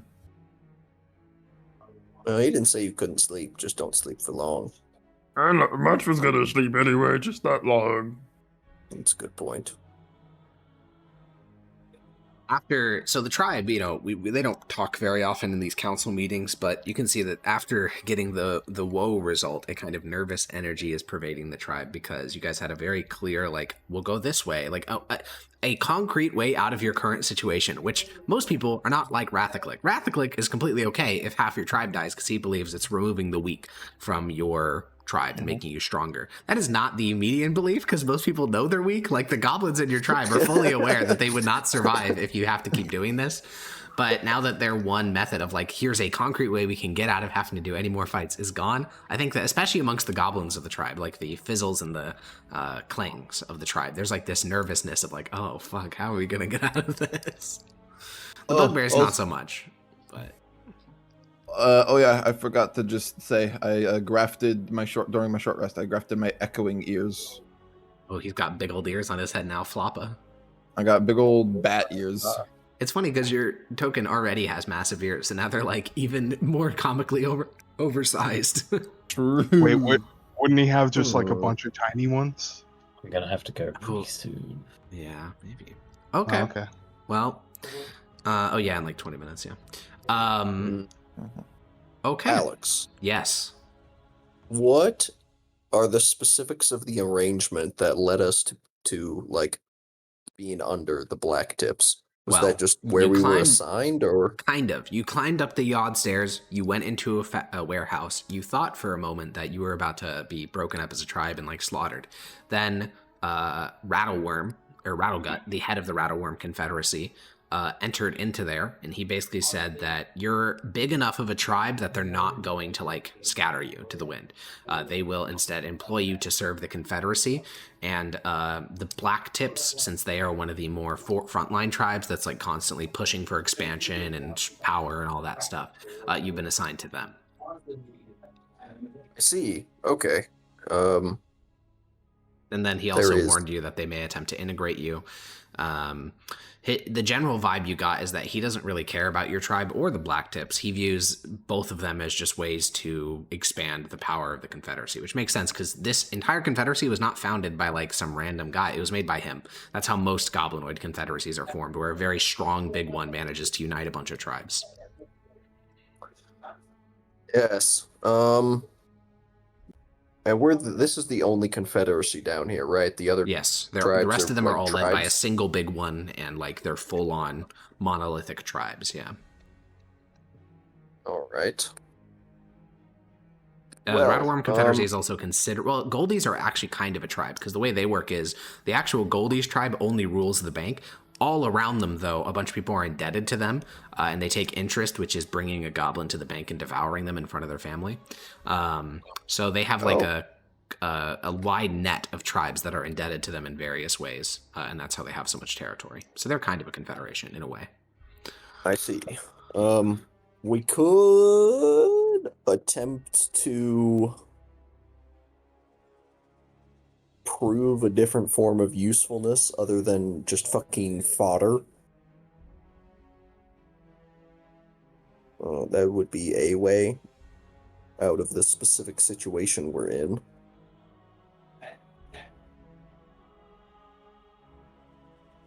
Well, Yes, no, maybe.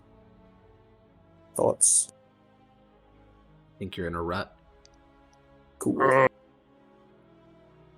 That one guy next to Raka said that they killed a bunch more of those Uyghurs. I don't believe them. Well, it is But just a also- corpse, and they said they took a lot of casualties. Which, I mean, But they said the second in command of Raka killed dozens of them. yes, So it is. either we're really, really outclassed, or they're lying. And if it's the former, then I don't know how well we're gonna prove our usefulness. This is true. If they're a bunch of like level 20 fighters, then it's gonna be tough for a couple little fellas. Yes, They but sent us in because they didn't want to deal with whatever that was, their mission. So maybe they overrepresented how many of them they've destroyed. But that is true. It could just be lying. But the usefulness does also not have to come in the form of martial prowess. I'm mainly just spitballing here. I don't have a coherent thought yet. Well, I'm just surprised Ugu tribe is small. That shit scared and hurted it. yeah, it is very scary. I mean, they're still bigger than you guys. They're not very small. You saw, what is that, almost 30 buildings inhabited by 12 goblins each, so that's like hundreds and hundreds of them, which is still way bigger than the Blood Compared, Spores. I mean, yeah, compared to Yeah. the trade deep. Yeah, compared to the trade deep, it's fucking tiny. Yeah, it's like nothing. There may be something in their arrangement with whatever that was that limits them somehow. But again, speculation. As you guys are, squatted around the central courtyard of your compound, the Bloodspore warriors kind of gathered around you, everyone else just kind of minding their business. The gate will open, and a tall, like a very muscular bugbear will enter. He has on like a bronze breastplate, and he has like a sash of red fabric across his stomach. And he'll look around, and then he'll look at Munch, because Munch is sitting in the little leadership circle, and he's the biggest, and he'll say, "Are you the big one of the blood spores?" Yeah,